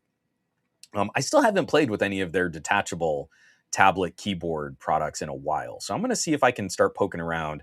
I really want to spend some time with one of these convertible two-in-ones. But the whole lineup looks really clean, whites and silvers, some nice little RGB strips and accents, even down to their mice. Big, bulgy, ergonomic plastic shell for that mouse with a little light bar running around the side. That looks like it would be a comfortable um, user interface device to play with. And it's not like I don't have a whole bunch of RGBs ringing my mouse right now, so I can't talk too much trash about the RGBs. But just as a general refresh, moving this direction to the design for the Chromebook, I think is a really smart play. Whether or not you love the build quality, because they are a little plasticky. I mean, I should just go get it. It's right over there. I just can't reach. The Lenovo Chromebook is a little plasticky, but it's not creaky in a concerning way. Like, people would flip out over the LG Gram. Do you remember those laptops? The LG Grams, they were like the thinnest, lightest laptops that any company could make. I did not like using them because I felt like they were cheap. They felt flexy, like you would be typing, and I don't have like hard typing fingers.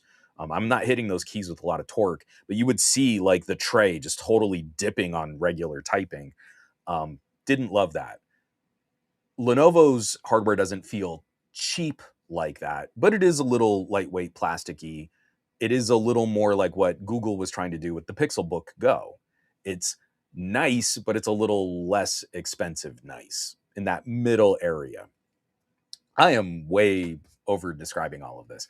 I like the refresh. I think it's going to be a really clean look. It should be a good look for a whole series that is also sort of visually consistent, because I feel like there have been a bunch of Lenovo tablets and Lenovo laptops and Lenovo Chromebooks, and there's some Lenovo Chromebooks and Lenovo Chromebook Plus, and that's been different than branded Lenovo Chromebooks that had other names like Flip or Twist or Yank or whatever they would call their other laptops. I think narrowing the line, streamlining it, and having the same visual identity across all of them is going to be better for consumers. I've rambled for too long. From Michael C2, I have the old 10-inch Lenovo Duet that was like $275 or something when it first came out. They made a 13-inch OLED one as well when the Snapdragon Qualcomm chips were still a thing. Oh, do you mean the 8CX? Did they make an 8CX with an OLED? I don't remember that. I remember they made was it a ThinkPad or was it a ThinkBook? I can't remember. I remember there was an 8CX laptop, but I didn't know if they made an 8CX tablet. From Censors 97, I like those designs, but I'm still feeling pretty good about calling their X1E laptop the Yoga 7i, except it doesn't actually fold backwards like previous Yogas, hence the name. You should never call something a Yoga if it can't do the full flip. But the one I miss the most, I wish they would do a proper consistent line, was the ThinkPad Twist. Still one of my all-time favorite Lenovos. I don't know what it is about you open up the laptop, flip the screen around and close it, is one of my favorite designs. Protecting the keyboard, you're not holding the back of the keyboard, you're not holding the keyboard as the back of the tablet. It's all kind of properly contained. The one that I still use a lot, I have a G-Tac rugged laptop, and it's a little underpowered. It's an Intel Core i7 12th gen, not great, but I love that form factor. Open it up, it's a laptop, you're doing your laptop things. Man, I want to do something tablety. You flip the screen, drop it. You're holding the back of the laptop. You're not holding the keys. So I get why Lenovo did the Yoga, but I like the Twist better than the Yoga. Oh, it was. Michael saying it was the Snapdragon 7C9. I think it was, they were supposed to make more Qualcomm chips for Chromebooks, but the relationship was dissipated in 2023. I forgot about the 7C9. Yeah, I don't think I ever got to use one. I didn't even know that they had done a tablet. That sounds really cool, especially if it had an OLED in it. I need to maybe poke around. I'm telling y'all, if you want just like a good mainstream consumer power, super cheap, if you can find a deal on an 8CX, it's like you're getting an 11th gen Intel Core i5, but with the power consumption of a phone. Those little 8CX chips were so much better than people ever gave them credit for. They were just in computers that were way too expensive at launch, but they fell in price hard. That Robo and Kala OLED screen, 8CX Gen 3, 16 gigs of RAM. It has mine has 512 gigs of storage, wireless detachable keyboard. Now that's a big deal. This was one of the first that gave us that yank the keyboard off the tablet, Bluetooth takes over, and you've got a wireless trackpad and keyboard. That thing is such a monster consumer system. I think you can find them for stupid cheap on eBay if you actually look up the Robo and Kala. Sorry, this one we can kind of blitz through. Coming from GSM Arena, written up by Vlad, Xiaomi Pad 8S Pro is on the way with Xiaomi's next self-developed chipset at the helm. This is just another important moment to pay attention to. Xiaomi's X-Ring 03 SoC is going to be in the Xiaomi Pad 8S Pro. So Xiaomi is making their own chips and they're catching up quick. We talked about some of the rumors and leaks on the X Ring and how the X Ring 01 to the X Ring 03 was almost like I mean, this is what's kind of funny is it's two numbers. It's X Ring 01 to X Ring 03, but the generational improvement is bigger than just what the little names are talking about. So it looks like this could be a very good, maybe a generation or two behind what Qualcomm and MediaTek are doing, but that's not a terrible place to be, right? We're in Snapdragon 8 Elite Gen 5 territory, right? And my OnePlus pad here has a Snapdragon 8 Gen 3. And this is a ridiculously powerful tablet still. There is very little that I do on this tablet that I feel, oh man, I just can't do this because I don't have enough giggle flips in my compute powers. This is still very good. The Steam frame that we're about to talk about is going to ship with an 8 Gen 3. 8 Gen 3 is still grotesque overkill for a lot of consumer situations. And if Xiaomi is developing their own chip that is in that kind of two generation ballpark with Qualcomm and MediaTek, then there's very little that we can point to that's going to be a detriment to the consumer experience. There are a couple games I can point to, like, hey, you want to play Tomb Raider at Tomb Raider 2013 at the highest possible graphics qualities over 90 frames per second. You kind of need a current Dimensity or Snapdragon Elite. Are you okay playing Tomb Raider 2013 at the highest possible graphics settings at 60 frames per second? Well, then a Snapdragon 8 Gen 3 is going to do you fine. I mean, that's the kind of upper limit niche of performance delta that we should be talking about, is driving that experience out to the highest enthusiast level. Yes, there is a reason why you would want an 8 Elite Gen 5 over an 8 Gen 3. But I think a lot of people are going to pick up this Xiaomi pad and they're going to be fine. I mean, it looks like they're just following in the footsteps with ARM and licensing the ARM C cores. And I think it's going to have a Mali GPU, which means Xiaomi's X-Ring 03 is already going to be slapping the crap out of anything Google has put out. Like Tensor's GPU performance. This thing might have a pretty highly clocked Mali GPU. That is head and shoulders. That is multiple years ahead of Tensor in terms of performance. Um, we gotta pair these two stories together because at once I'm kind of excited, but I, I'm also really upset. I'm genuinely anxious about my investment in trying to get a VR headset now because I really want a new VR headset. This is coming by way of video cards written up by Ycry, videocards.com. Valve's Lepton Android container is now publicly available on Steam. Lepton runs Android games inside containers.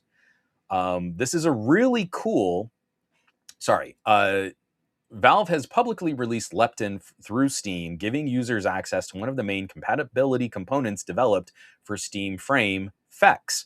The x86 to ARM translation tool used by the headset was released at almost the same time. The Lepton is classified as a free Linux service tool rather than a game or consumer application. Its public installation is around 1 gig, while Valve also maintains previous and bleeding edge branches. Valve describes Lepton as an Android compatibility layer for Linux. It runs Android software inside a container, which allows the host Linux system and Android environment to share hardware resources with limited overhead.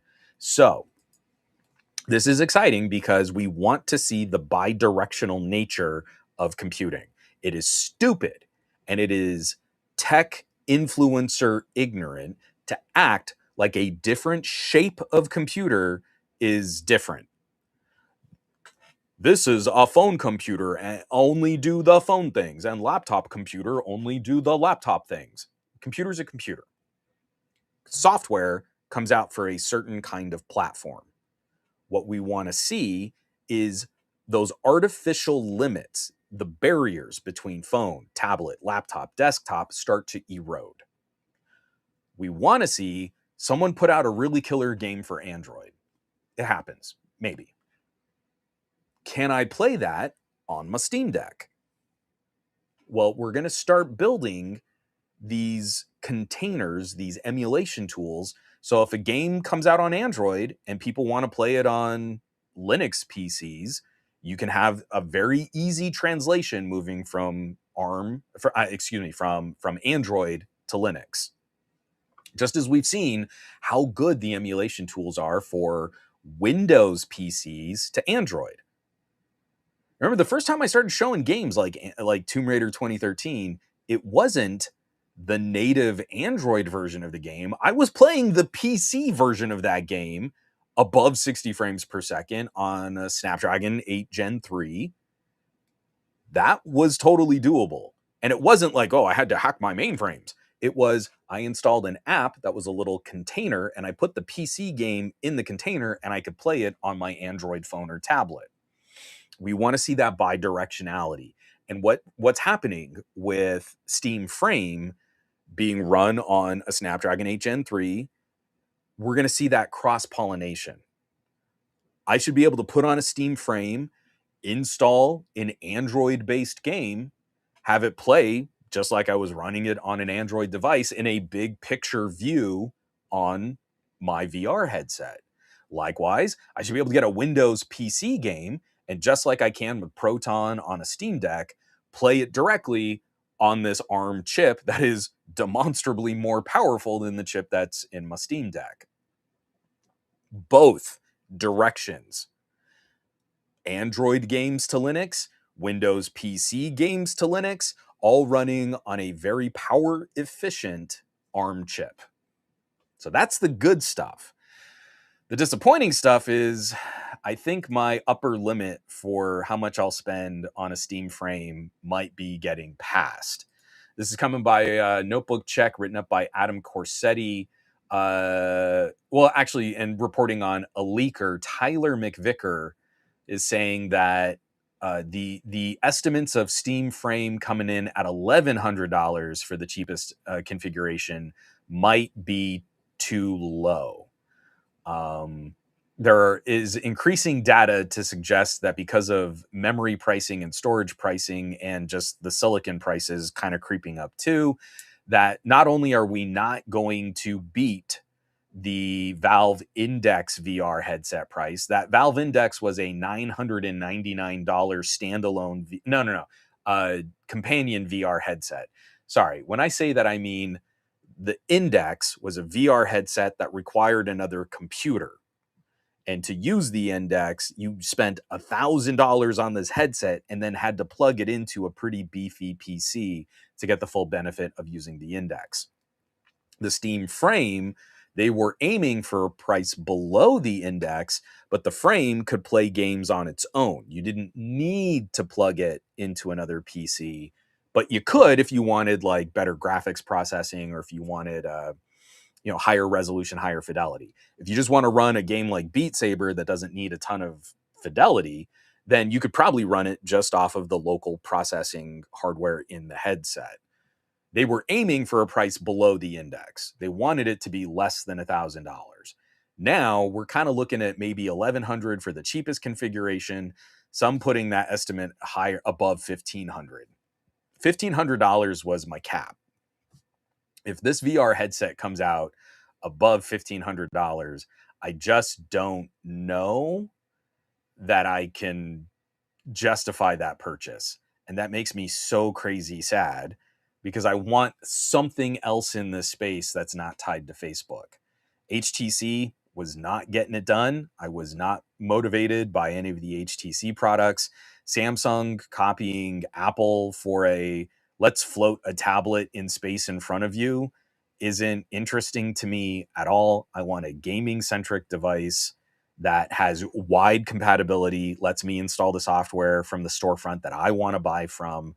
Just like the Steam Deck model, Steam Frame was kind of the only game in town. So unfortunately, I might be stuck. I said I would be willing to spend up to $1,500 just to not do business with Facebook. And now there is some data and some possibility to suggest it could be even more than that. And if it's more than that, I think I have to pass. Just so demoralizing, y'all. I am so sad.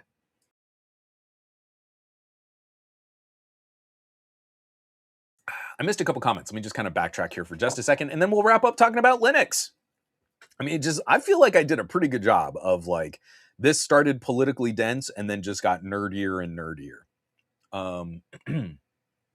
From Goat V8, that's why I like those Windows laptops that disconnect from the keyboard, a tablet where you want it, and a regular laptop when you don't. The Surface Pro is obviously the gold standard of that idea, but the Robo Ancala is still one of my favorite to point to. Oh, casual wrestling fan. I hate how people still say that tablets are only for watching videos when I run and edit my YouTube channel off of my iPad. This is compute power is compute power. And to the same token, like what you can do with an iPad, it is galling that you can't do the same things on an iPhone. iPhone is phone computer, and that different than tablet computer. No, an iPad is a perfectly functional computer that can do a huge amount of heavy lifting in terms of getting work done over the course of your day. I was just holding up my OnePlus Pad 3. This thing is an incredible laptop replacement. It is awesome. It gets excellent battery life. It has a gorgeous screen. It's got a, pen support. It's so good. And it could be legitimately a nicer solution than spending a similar amount of money on a regular laptop. And this is like, I'm so tired. I'm just so exhausted by the techie conversation that like, but average people don't do things on their computers. Then go review purses or something.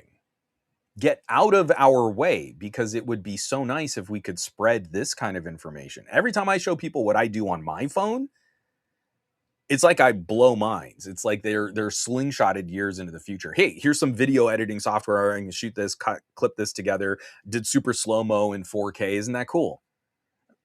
And he's like, you just did it all from a phone. And you're like, yeah, that's not a thing.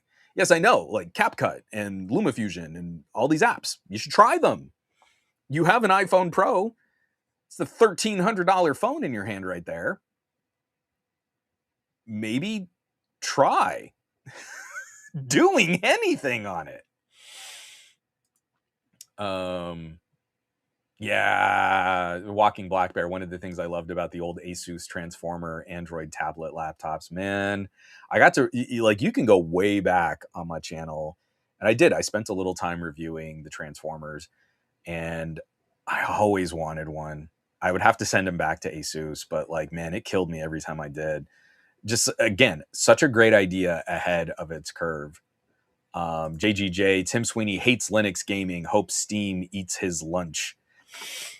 So that's one of the things that I kind of want to point to. Oh, and Fat Produce. I've got to say that switching to Linux has been one of the best things I've ever done computer wise in the last 2 decades. And I'll follow that up too. Like, my daughter has never used Mac OS or Windows. She's used Android. She's done a little work on iPads in schools, mostly used Chrome in school, but got hooked on Linux because one year her school laptops were Linux. They were Ubuntu laptops. So her laptop at home runs Ubuntu. I took my old beat up Razer gaming laptop that is still decently powerful for it being, I think, over 10 years old now. Wasn't going to get an update to Windows 11. And I said, F it. Windows 10 was running like garbage. And I slapped on Ubuntu because that's what she was familiar with. And it's like a brand new machine again. It is incredibly fast for 10-year-old hardware. I'm going to have to do a battery replacement soon. That's going to suck. But this hardware, still wonderfully performant, totally capable. And she's using it to do things like write stories and scripts, edit video. She records audio on it. Like, this is a production grade machine for her still. So we started seeing all these posts, and I got links from people who were sharing Reddit threads. Is this the year of the Linux desktop? We keep making this joke. Is 2015 the year of Linux on the desktop? And of course, no, because that's not really how trends and consumer behavior play out over time. And Linux is one of these topics. We want to see more Linux out there in consumers' hands because that gives us more flexibility, that puts pressure on Microsoft and Apple. The only way to make Apple and Microsoft change their ways is to show them that we can leave, to show them that we don't need them as much as they need us. And I would say that is starting to work with Windows a little bit. Windows market share has never been lower in North America and globally. At one point, they were like 80% of the consumer desktop market. Now, depending on what analyst you follow, they're between high 50s and low 70s. At their best, that is still a massive fall off globally in terms of market share. So now we're starting to see all these things like, man, massive performance improvements, better RAM management. That was a story that just got posted today, and I also didn't include it in the show notes. But with RAM being such a premium, Microsoft realized, oh, we need to make Windows run a little bit better on 8 gigabits of RAM. Oh, who would have thought that that would be a benefit? Well, guess what? That also helps if you have 16, 32, 64 gigabytes of RAM. The system is running more efficiently. We like to see that optimization because let me tell you, Linux on 10-year-old hardware with 16 gigabytes of RAM runs like a dream. Runs so well. It's real nice. It's pretty good. So, this Reddit post came out and someone shared, actually, let me see if I can pull it up. Hold on.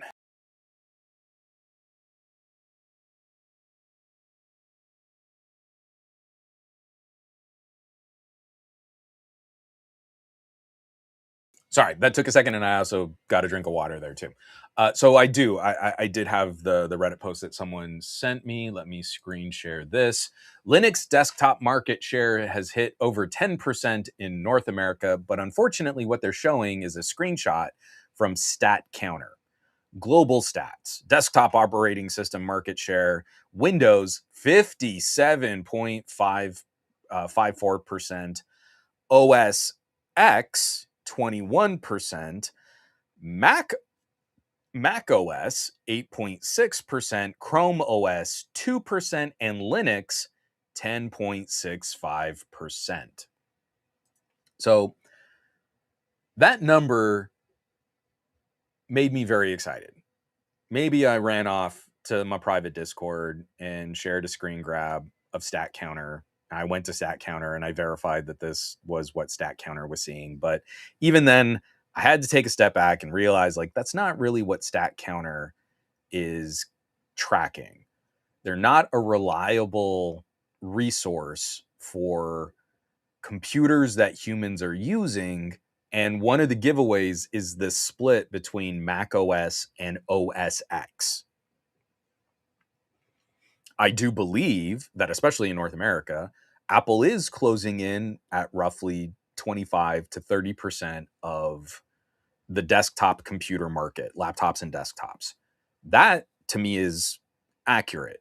But the fact that they're splitting OS X and Mac OS and that there is a statistically significant split between those two and percentages that are very important to follow means to me, and as others have kind of contributed in these types of conversations, that Stat Counter isn't really tracking desktop usage from humans as much as they are sort of watching general trends in web traffic.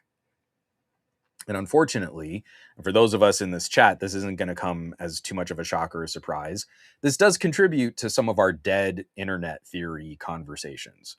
Because really what we're tracking is what are the trends in bot traffic?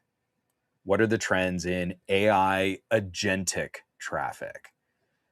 And that's still not terrible. I am happy that we are seeing an increase in Linux usage. But unfortunately, what we're seeing is an increase in Linux usage to manage bots and AI agents. So, not what I was hoping for. If we try to track this information from some other source, these numbers fluctuate a lot. And unfortunately, Linux falls way farther down the thread. There's a link that I am going to include in the show notes from windowslatest.com, which is really downplaying this Reddit post. And I'm going to read this. Again, this is a website, Windows Latest. So we can maybe guess what the audience is like when we're talking about different operating systems. But the title of this article from Mayank Pramar, Linux didn't just eat 10% of Windows market share. AI bots are inflating the numbers.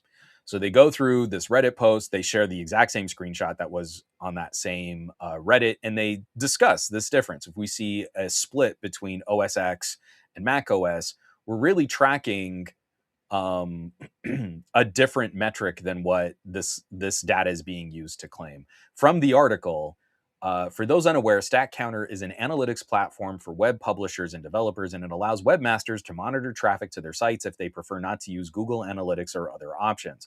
Unlike Google Analytics, StatCounter regularly publishes public market share reports, with the final numbers usually appearing around the end of each month. It also publishes its methodology. Quote, our stats are based on over 3 billion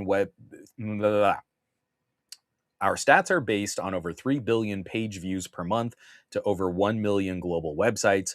We are not aware of any other publicly available service providing market share stats that has a bigger sample size on which they base their information. We base our stats on page views and not unique visitors. We feel that this gives the fairest approximation of internet usage. So that's also why when we go and we look at what StatCounter provides, we can see these swings in market share.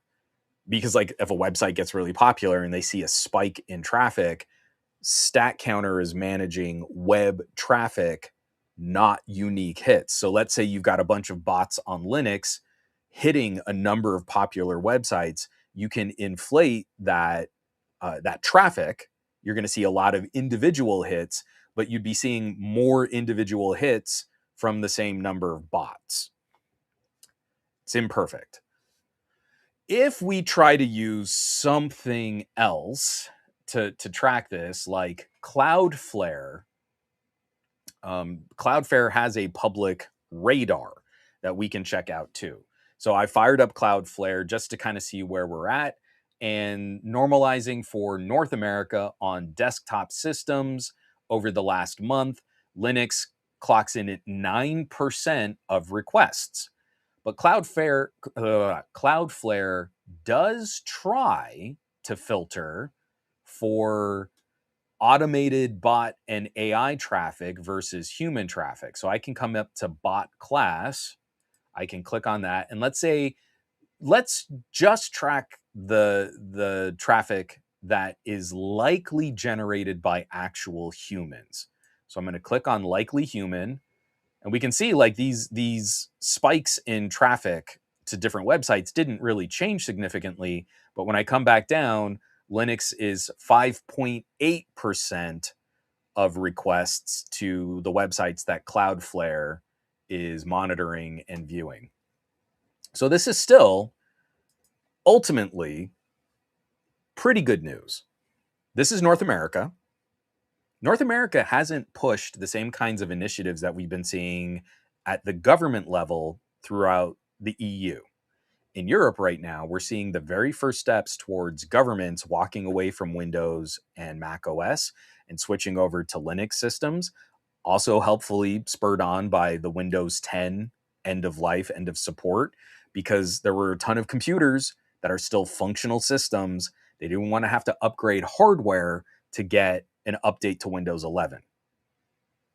Just like I did with my daughter, a 10-year-old gaming laptop now running Ubuntu is like a brand new machine again. But that's just government systems at that sort of usage level. We're not seeing a radical push, a radical swing in consumer habits just yet, but that can be a tip of the spear. I have to use this Linux system at work all day.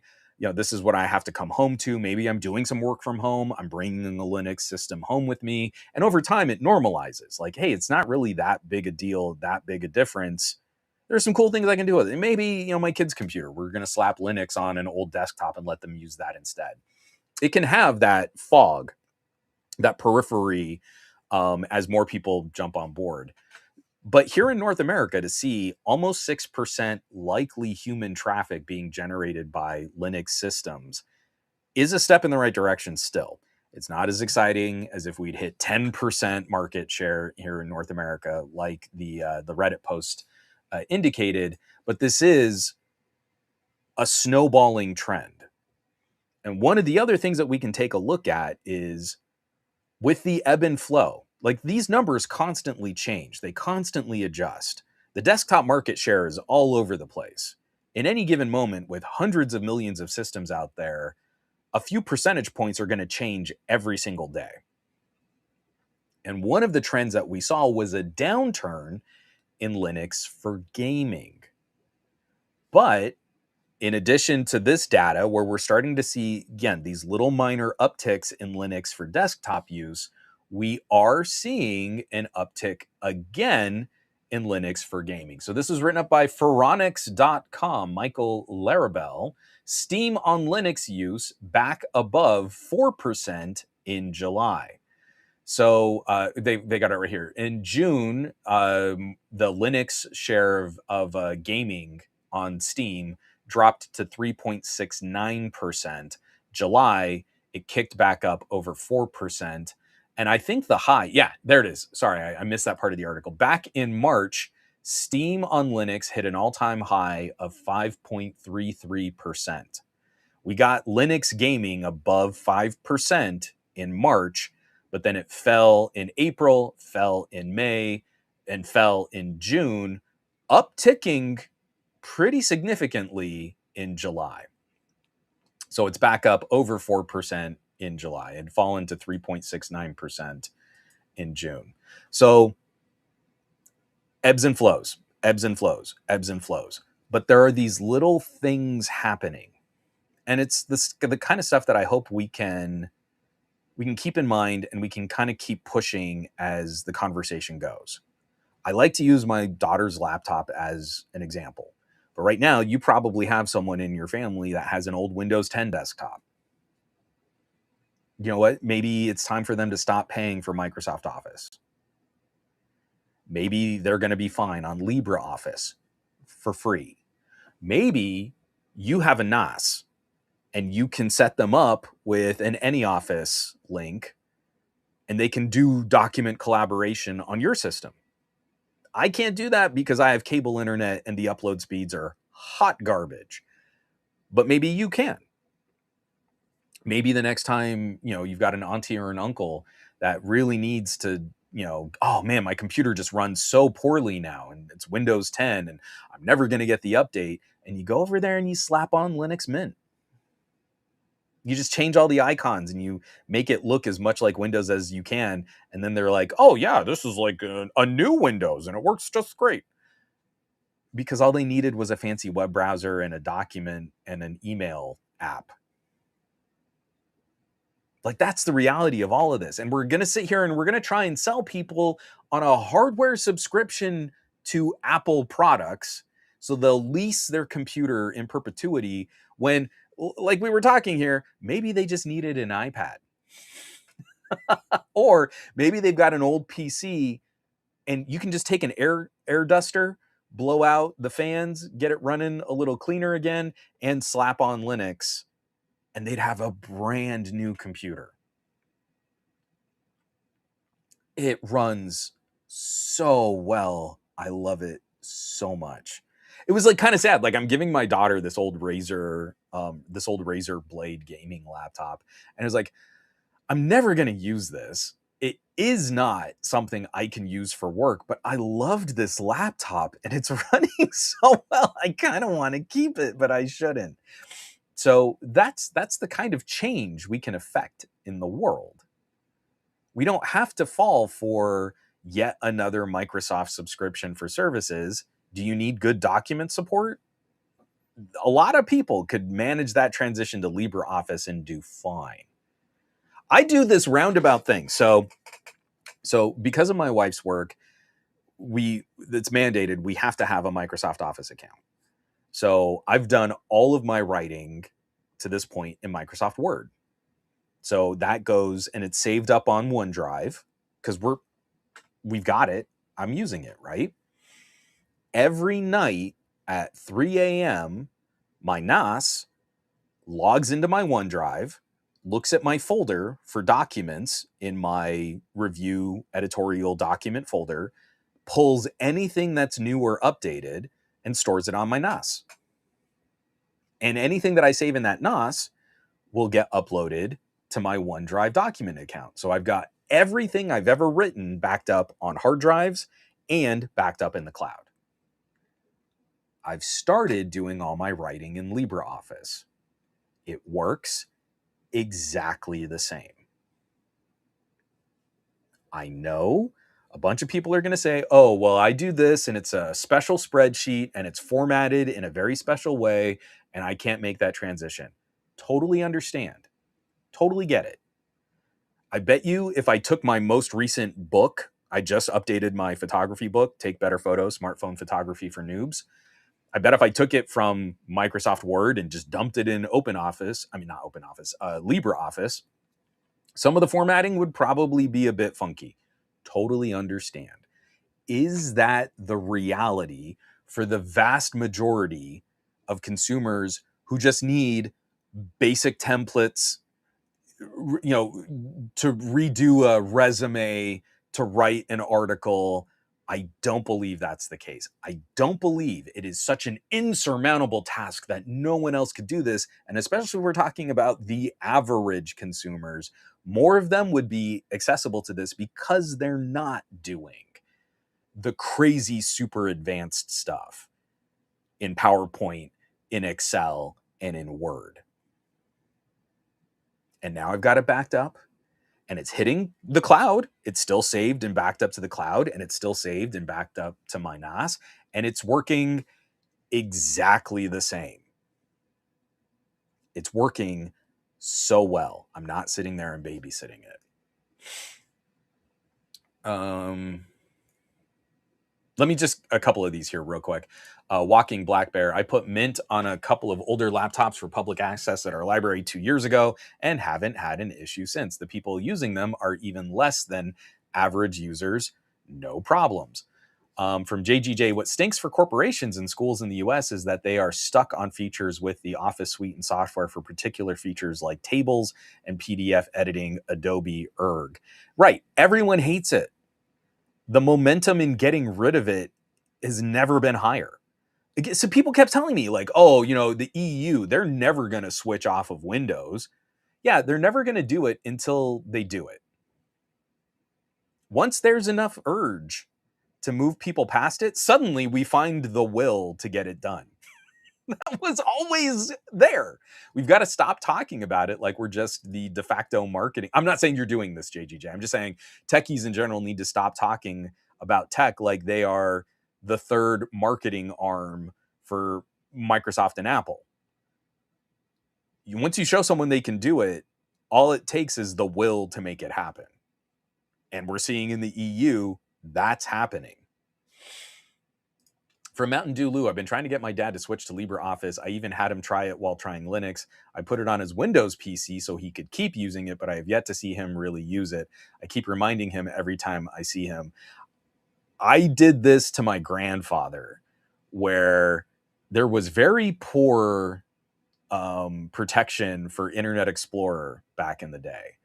And I switched his computer over to Firefox and installed some Firefox extensions and some plugins to block ads and to manage how he downloaded things. And I just didn't tell him.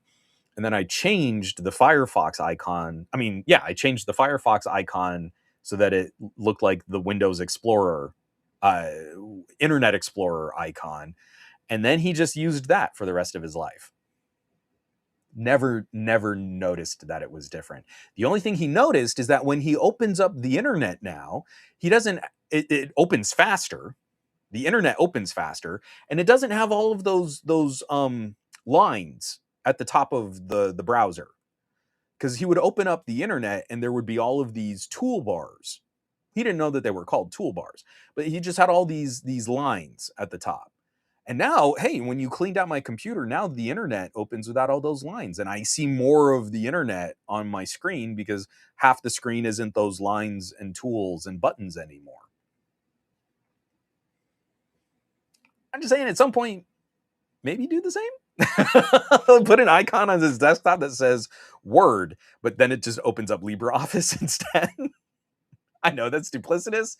It's not really cool, but maybe you got to do it. Walking Black Bear, the Ontario government went a step further. Their official forms are hard-coded so that you cannot fill them in or open them unless you're in Adobe Acrobat. Browsers won't work. Alternate editors won't work. So we are forced into subscriptions for Adobe. We're forced into subscriptions for Acrobat because our paid perpetual licenses to alternate editors are useless for some forms staff need to use. The only issues we've ever had with resumes is when someone sends it in Pages format, because, Apple formats work everywhere, in business especially. Again, Canada, you're a lot like us here in the United States, right? There's not going to be the will to change that over until there is. But look at what just happened throughout the EU. They found, especially in France and Germany, they got massive pushback when they started putting out forms in Microsoft document formats. And it took less than 24 hours for their respective governments to re-release those same forms in open document standards just because people made some noise and started complaining about it. That tech accessibility is there in Canada too. When there's the will to make it happen, you guys are going to make it happen super fast. It's so accessible. The tech is really not that big of a problem. It's just the will to make that transition seems like a much bigger deal than it really is. Once that domino tips, man, the rest of them fall in line really fast. So my voice is failing. This was really fun.